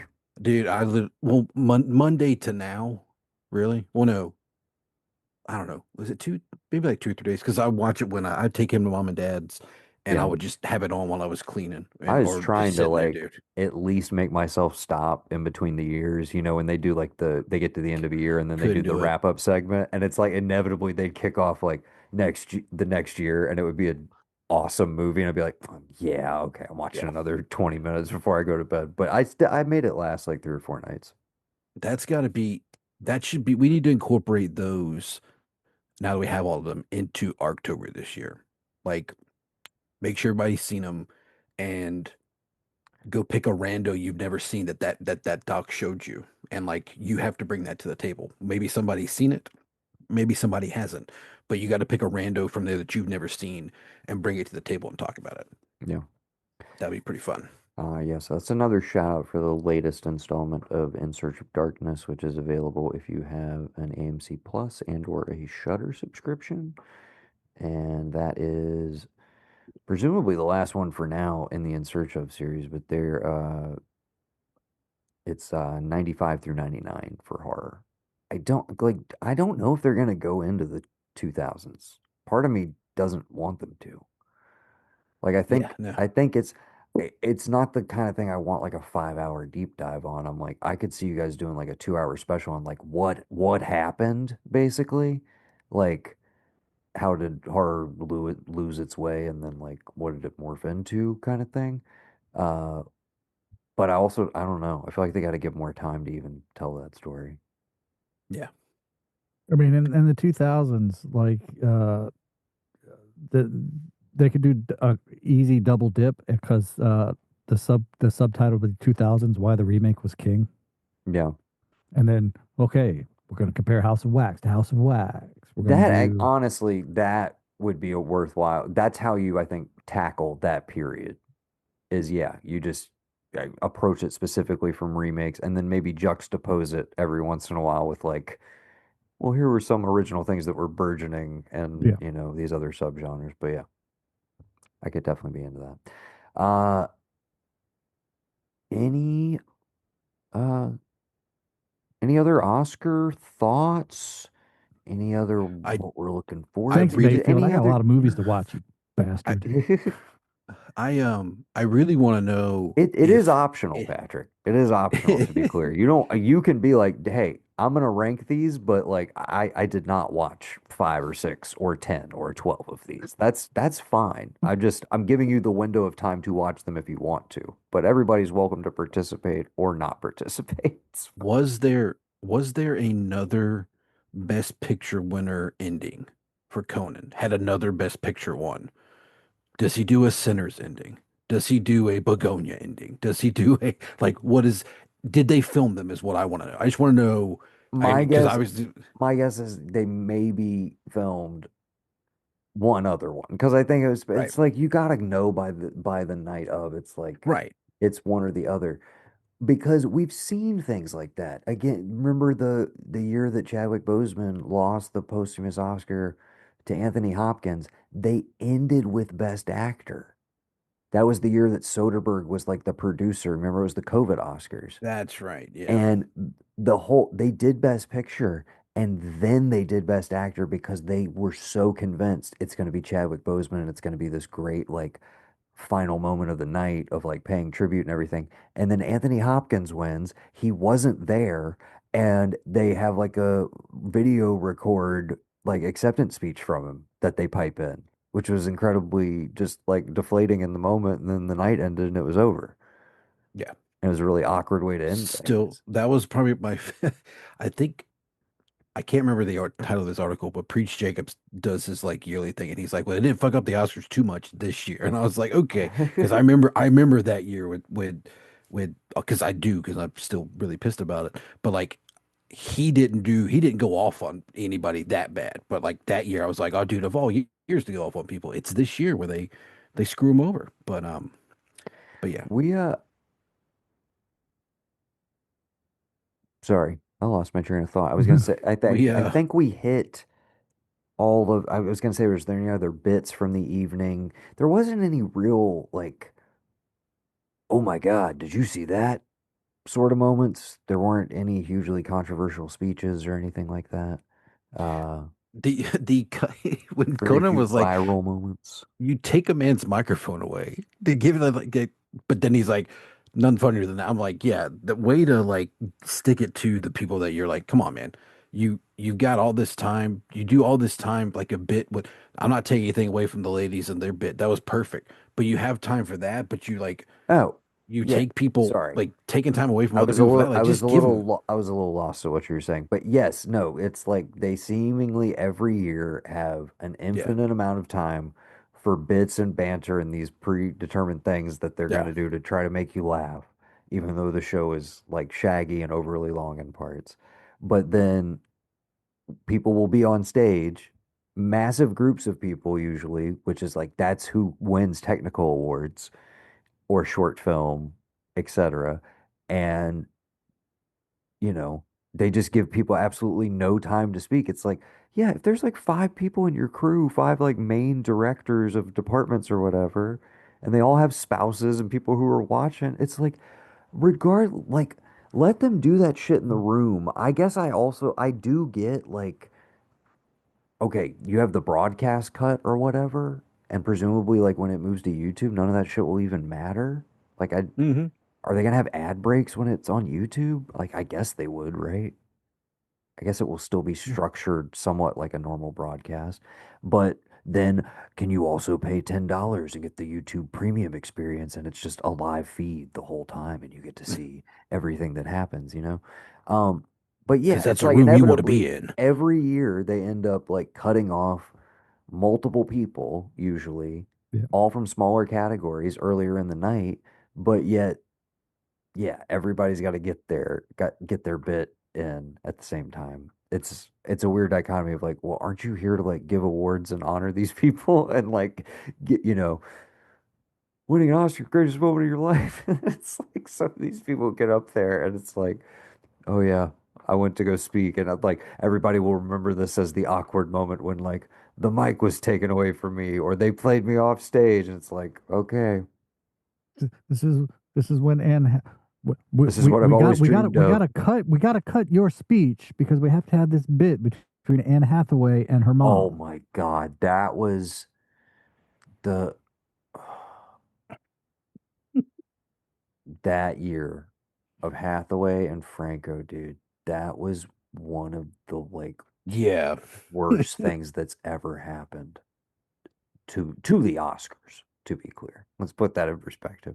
But that was what a Like the fucking weird night, worse than man. Rob Lowe? Or worse than Rob Lowe? Like it takes the cake over Rob Lowe? Well, I didn't live through Rob Lowe. Well, yeah, yeah, I've but like seen I'm just clips. It looks yeah, pretty bad, but yeah. yeah. But also the in general is also kind of this like I don't know. It feels like it's this very like let's pat ourselves on the back and then also like forget the people like who actually did do all of the things that make this possible. Like it feels a very self-congratulatory holiday or Hollywood Oh, thing. 1000%, as are most award shows. Yeah, so it's kind of like what do you fucking expect? Like what do you expect out of a show that is just self-congratulatory and forgetting all the real things that connect people to the art that's being celebrated supposedly. Yeah, what I expect, Param, is I expect them to repeat the exact same bullshit behaviors over and over again, get relentlessly mocked for them to the end of time and not change their behavior because they're a stubborn fucking institution that thinks that like they somehow exist as like the barometer of culture, but in fact, everybody openly admits doesn't fucking matter and is in fact what you're talking about, a bunch of people patting themselves on the back. But if you're It's in that industry, it is the highest honor you can receive for the thing that you do as your job. And so some people do invest a lot of energy into getting those things and they give a shit about them.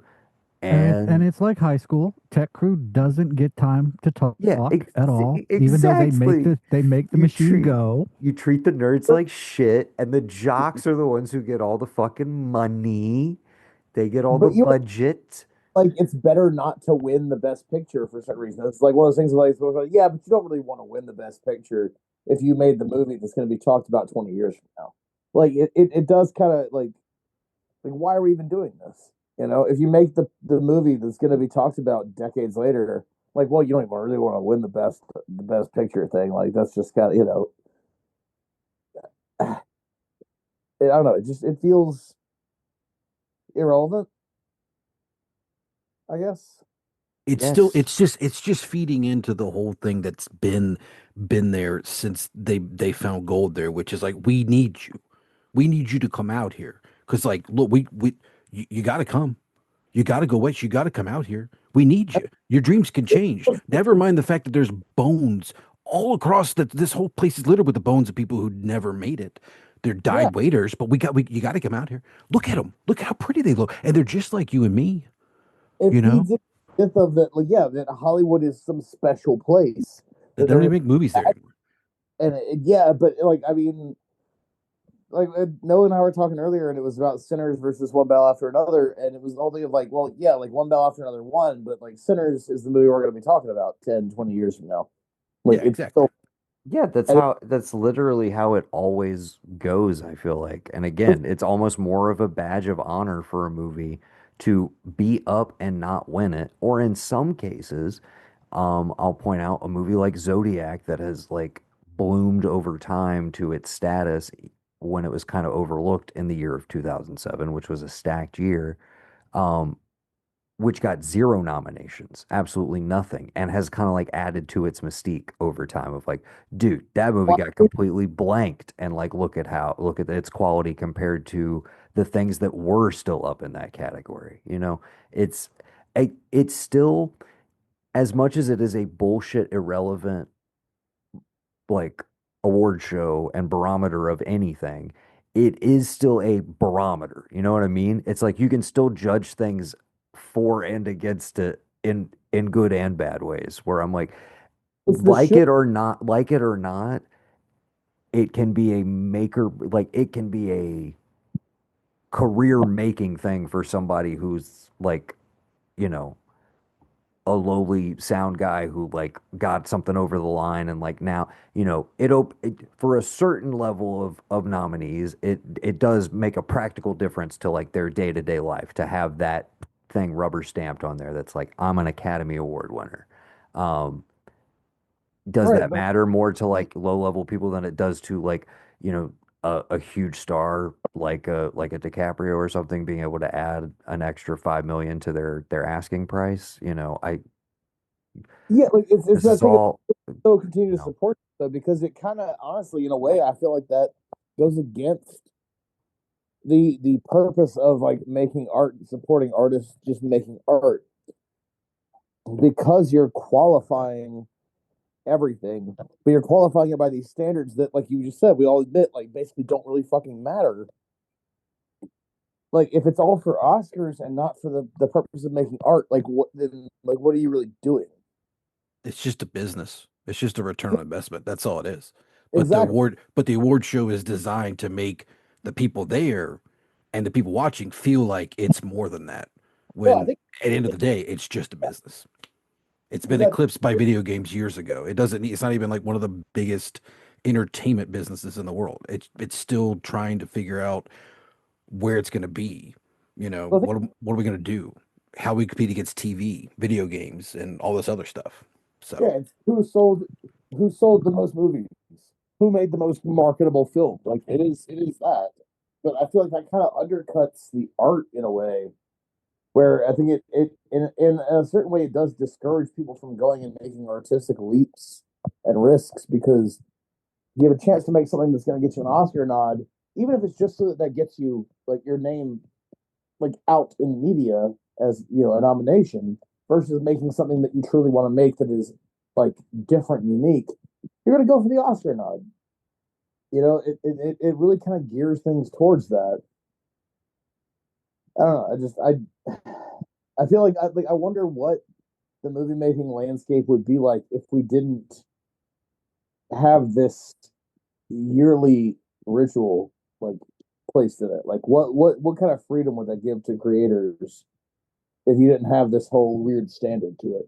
It is entirely arbitrary and entirely commercial. well, again, it is a business. So I don't know that removing, that like all of a sudden puts more No, I, money in the hands of creatives to make bigger and bolder decisions or anything. I think that inherently, as long as the studios continue to become more and more conglomerated and just like more and more fused together, yeah, less and less interesting stuff gets made broadly across the board because everything is profit driven. None of it, yeah, nobody's out here trying to make art at the executive level. They're not. they're all fucking stooges.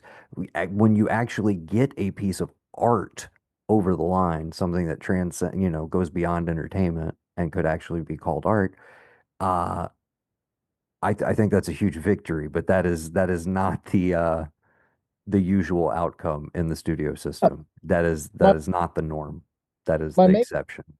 feel like yes, like you're right. Like that is the exception when there is a true piece of art, but I feel like it does in some small way discourage that because if you can go for the Oscar nod or you can go for the art, most people are going to go for the Oscar nod. And that's under the belief that it'll allow them more creativity, more freedom in the future. Like if you get that, then you can do more stuff that you want to do. But I feel like it does just kind of feed back in to this loop of like you're just trying to get money. You're just trying to get asses in seats and get more money. Like Well, yes, for the their business is crumbling, The theatrical's only crumbling. the only way It's to all fix it it's is we all just falling we apart, just bud. we just stop watching and we all just start going to movies in March and there'll be no reason for them to put an award show out because like well we got to put movies back in theaters so they'll go see them. It's just because there was a lull in people going to see movies way back in the day. That's why it's is where it is. the 2020 shock of like how that disrupted the whole industry and its whole fabric. Like, I mean, it shows the fragility of the whole system. Like 1 year, 6 months, really, half a year disrupted an entire industry, and you know, it's I don't know, it's just a weird thing. I've never been a fan of like the Oscars as a like I get what it's supposed to be. It's supposed to be people within the industry, giving accolades to people within the industry who achieve great things, and I think that's good in terms of you know you should always like acknowledge the people within your own industry who do great things, who That's do why phenomenal things, and who go above and beyond.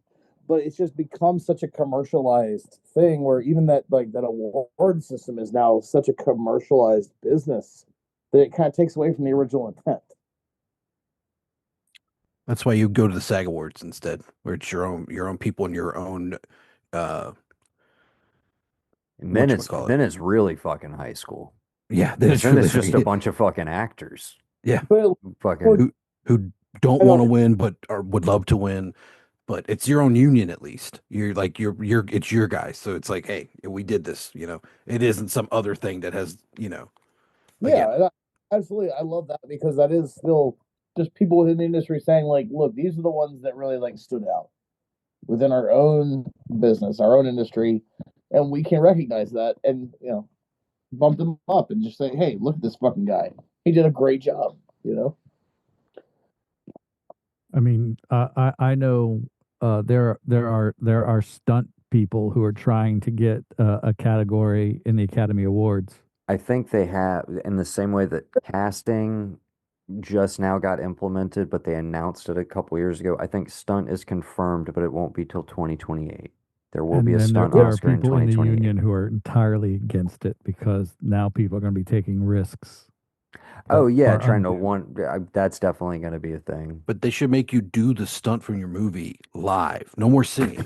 You just do the stunt on the Yeah, production. no, it's not best I don't stunt think from my a friend Grant movie. would It's like that. best stunt at the Oscars. Yeah, Like exactly. Yeah. literally. Who does the best stunt at the Oscars? Yeah, But that's I mean, what you have to do.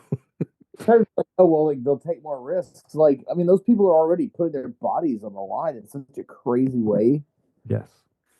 Oh, some people will watch this and it'll be cool for like 5 seconds in the movie, and yeah, maybe I break my back, but like they'll at least if I get seriously injured, they'll use that shot. Yeah. Sure. Like, I But mean, I yes, I already believe the stunt category is in fact confirmed for 2028. But Well, yeah, makes it in for the hundreds. absolutely. This okay, we got to wrap things up, gentlemen. It's getting late. I Uh, gotta, but I love y'all guys. love you too, bud. Talk to you later. Later. Later. And as always, Mr. Baron Williams joins us to have a very strong opinion about a thing that he did not take part in. He did not submit an Oscar ballot for consideration, but has very, very strong opinions on the And that results and that is why we love him. and Oscar history. Yes, so glad we could glad we could make Let's a but let's space for that this let's make evening. it clear. Unless I don't know something about you and Patrick Noah, he is like the artist here. Like he does beautiful work tattooing, and I'm sure he does beautiful welding. So like I'll let him say whatever he wants about art because I'm not an artist and I could never draw or For nothing. sure. So I like just I give him like that, I could give him his platform. He's Yeah, one I, thou- I, love him to death. 1000%, but I could have stopped him at any point and said, that's literally what we're doing here. We're having a bullshit, irrelevant conversation about a bunch of shit that doesn't matter, and we're arbitrarily assigning weight and value to it and judging art and ranking it. That's literally what we do on this podcast on a pretty regular basis. So, um, So they should let us get on the writers' room next year. We got I some would great argue jokes. this. I would argue this doesn't help towards the, you know, and we'll argue it's not even art, it's creation of commerce. art. But yeah, it again, that's what I was trying to reiterate the entire time. It is the And movie always has been. business and yes, always has been. But yes. Okay. We'll leave It's it kind at of like that. it's like when you when you find out that like maybe Coca-Cola invented Christmas or like the card companies invented, Valentine's Day. It's like maybe this was just a way to have a TV show Yeah, and at some point. exactly. I mean, It's like- literally, and it could just be that. we would Who not have television without ads, Yeah. without products to shove down our throats. Television would not exist, dude. Exist. I would just, Like what? Yeah, dude. yeah. I was a little lost in that. But again, that's why we love him. Strongly held opinion. Yes. Okay. And again, as we, which he did not hear this because he didn't jump on until late in the podcast, I think we opened this with Patrick sharing his disdain for the Oscars and how much they don't fucking matter. To which I was like, yeah, I agree. It's like we watch them because it's the cumulative end of the year. It's the final statement on all the movies we just talked about. Not because we're like, we gotta see what they say. We judge them constantly as we're like going through them. We talk shit about it all in the lead up. Like I just, yeah. It's the same No, thing none with of us are. sports. I'm sorry.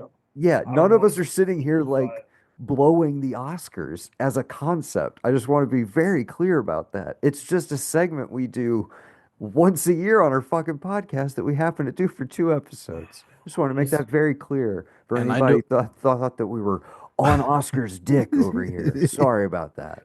and I don't know about Patrick or anybody else, but like the last job I was at February, when everybody would be off for President's Day, they made us go sit in a room. And one of the things they would do is like, and we're going to hand out these awards for people. And I'm like, I could be home. So it's literally, it's that, but for movies. It's like your work award ceremony for what you did last year for movies, but also Yeah, I on mean steroids. That's it. that's That's where all it it's the is. same. It is the same It's thing just in sports. I they mean, get your sports team is more likely than not going to make it to the Super Bowl, right? Let's just say football, but you're going to watch it because you just spent 16 weeks watching all Right. of these games, and Exactly. you're going to have your opinion. You're going to say, "Oh, well, if Matt Stafford made it to the you can say whatever you want." I don't But know. My sports team is more likely because it's made it to 12 out of 60. well, but yes, no, to your point, it's like we just spent all this time doing this. We're gonna do this end piece thing. Like, why wouldn't we?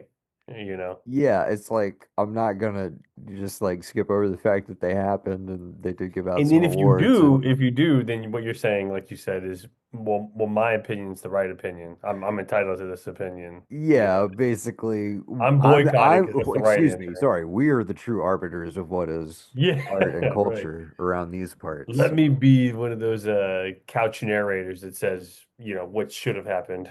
Yeah. And again, I am I am not broadly a fan of the Oscars normally or their choices over the years and decades.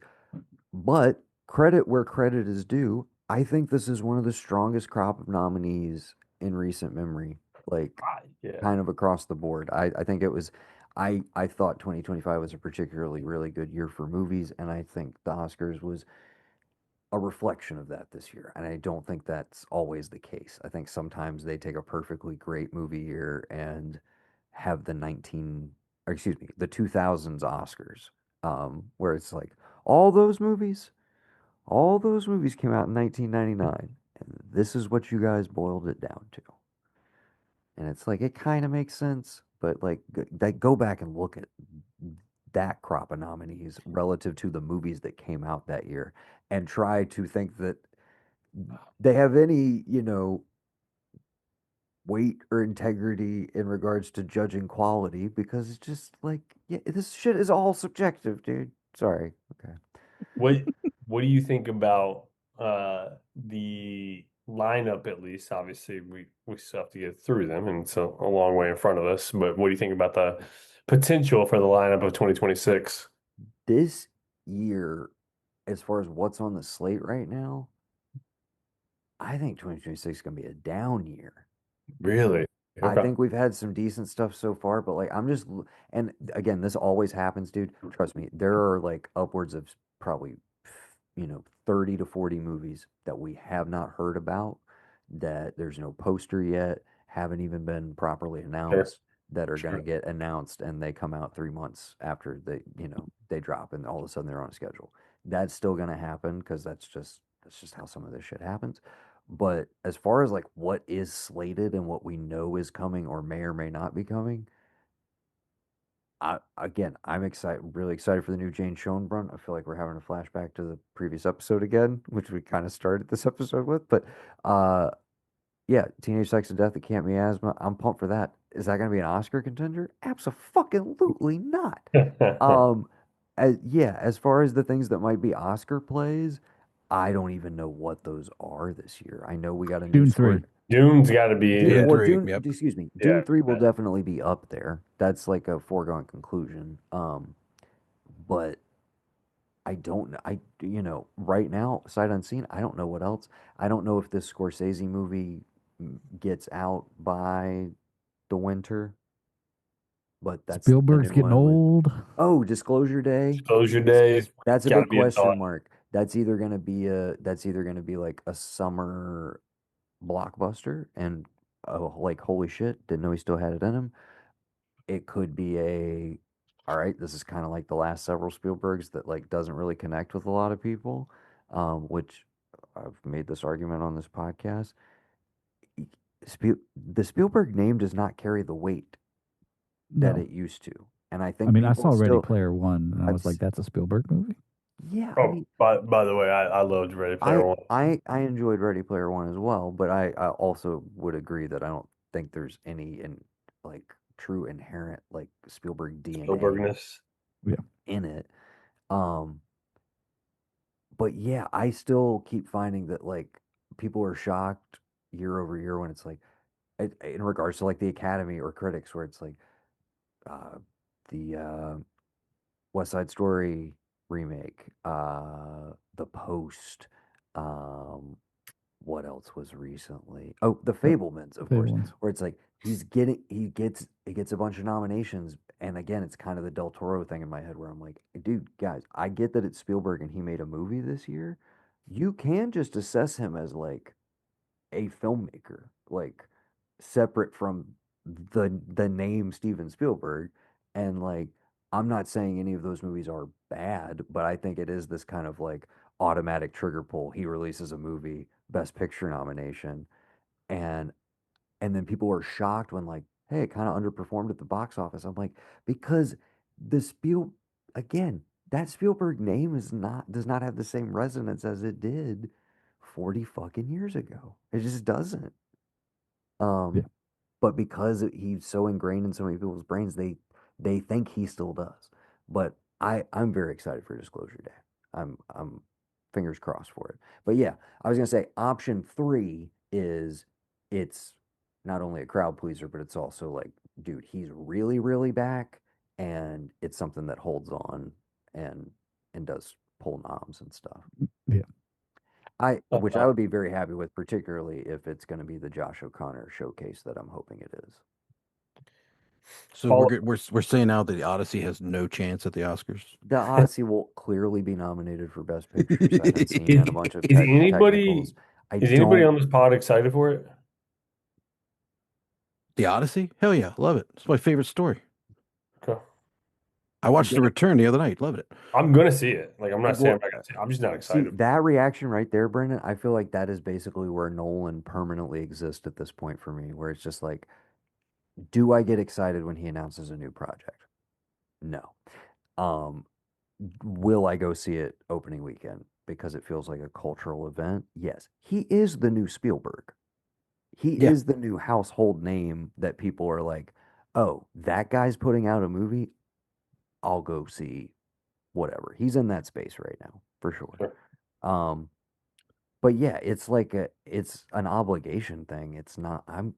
Dude, objectively, I'm not excited for the I'm Odyssey, not dude. either. I'm not. I'm not. That I'm first trailer did nothing for me. I'm like, okay. And then people flipping out. I'm like, oh my God, dude, did you see? Like, did you see how they're shooting this? Did you see the IMAX? I'm like, we're watching it on our fucking, like, no, I didn't. I watched it on my 80-inch flat screen. I'm like, okay, all right. But I'm sure it will be a very well-made movie that I feel lukewarm about, but ultimately give an 8, and that'll be that. I think to your point, yeah, it's gonna hit a 7 or 8. I know it. I know it going into it. I'm probably gonna see it with my good buddy Noah, and it's gonna be a fun time. I'm like, Yeah. it's like if it happens to go beyond that, great. But I I have no like greater expectations Uh, for the Odyssey. yeah. I posed this question to Noah and Patrick last week on the pod when it was the three of us. You've got the lineup that you know of rolling through 2026 to 2027. You can only go to theaters to see one movie. What are you going to see? Resident Evil. Oh yeah, yeah. I keep forgetting No Maybe if about I that. question. Is I mean, that was Res, quick. Resident Evil. As much as I would love to go see Mortal Kombat 2 and Resident Evil, it's Resident Evil.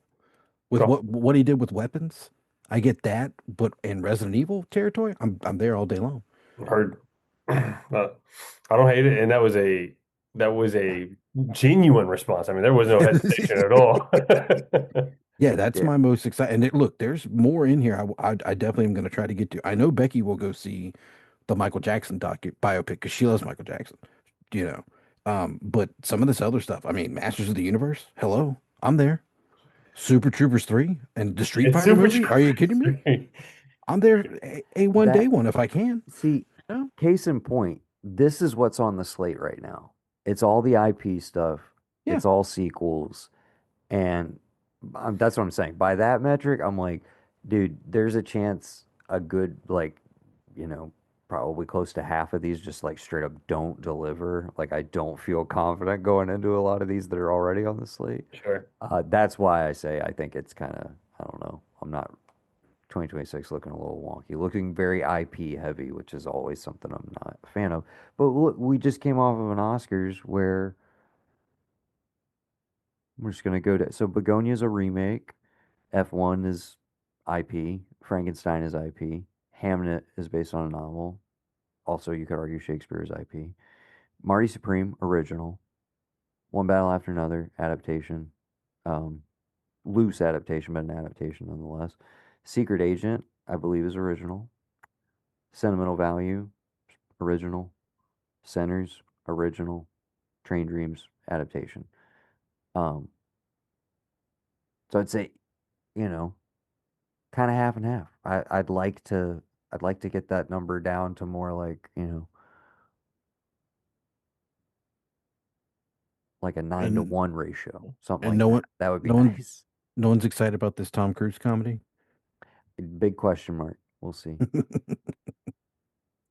There's a Dude, fourth Jumanji movie? here's the Jesus. thing. Here's the thing. And I know this is a best picture winner that people forget about, that maybe people soured on right afterwards. I like Birdman. I like that Yeah. movie quite a bit. So Inaritu in comedy mode, I'm with Tom Cruise in heavy makeup apparently. I'm curious. He's going for that Oscar. I was going to say that's. I mean, We that's all literally he's trying have to do. nothing to go on. The teaser trailer is just like him dancing with a shovel. Which I mean, obviously, the heavy Figured. makeup and dancing that worked beforehand. I- Somehow he didn't think it. I guess he says he had the forethought, like I want to have big hands, but hey, people liked it so much that they had him do it at the other award show that I don't even know if they have anymore, the MTV Movie Awards. I think And that's still a thing. if they do, we should totally cover them this summer. Right? What the hell? Maybe we no, will. No, Jesus God, no. Mayfield, pitch that idea. Mayfield, I want to be your friend. Make us Don't cover pitch that idea. the movie awards this year. Right? Bad enough that they still do the VMAs when there's no video. God, I didn't even know they did the VMAs anymore. Yeah, every year, and it's simulcast on like 7 different channels. Jesus. That's ridiculous. Oh, by the way, for anybody who missed Live Moss Live 2026, the Taco Bell press conference, it is on Peacock, if anybody was curious. Well, I think I'm good. I could not believe that was a fucking thing. Literally like a paid promotional event with a bunch of musical artists and all this shit for Taco Bell, and now you can go watch it on Peacock. That was a Hey, content is king, baby. Content is king. ain't that the truth? Okay, we're done with our content for this evening. Thank you for bearing with us, everyone. Thank you to everyone who joined me this evening for the ARK of E podcast. I have been Noah. And I have been Gavin. We've been the Blanchard brothers. We've been joined by our cousin, Mr. Patrick J. Blanchard, our good friend, Mr. Baron Williams, who is no longer with us, and our other very good friend, Mr. Brennan Riley, who stuck it out till the end. And we would like to say thank you for listening to our Oscar recap. Look forward to future episodes where we determine what Evan is going to do with his grand prize. Congratulations to our winners. Congratulations to all the winners and nominees of the Oscars. You're all winners in our book. This is kind of the final closing of the book on the 2026 movie or 2025 movie year, but I'm sure inevitably we will end up talking about some of these because we'll see how the cultural relevance comes about. We'll see what happens. Until next time, you've been listening to what we've been watching. Mexican hairless. Okay. Is that where we want to leave it? Well, yeah, Mexican hairless, right? That's what it is, right? That's Like literally black the girls? yeah. Love 'em. Love 'em. Alright. What time is it? You were saying Mexican hairless. Yeah, Mexican hairless. Yes, that's what he said. What? Oh, did you miss it initially? Okay. Oh, yeah.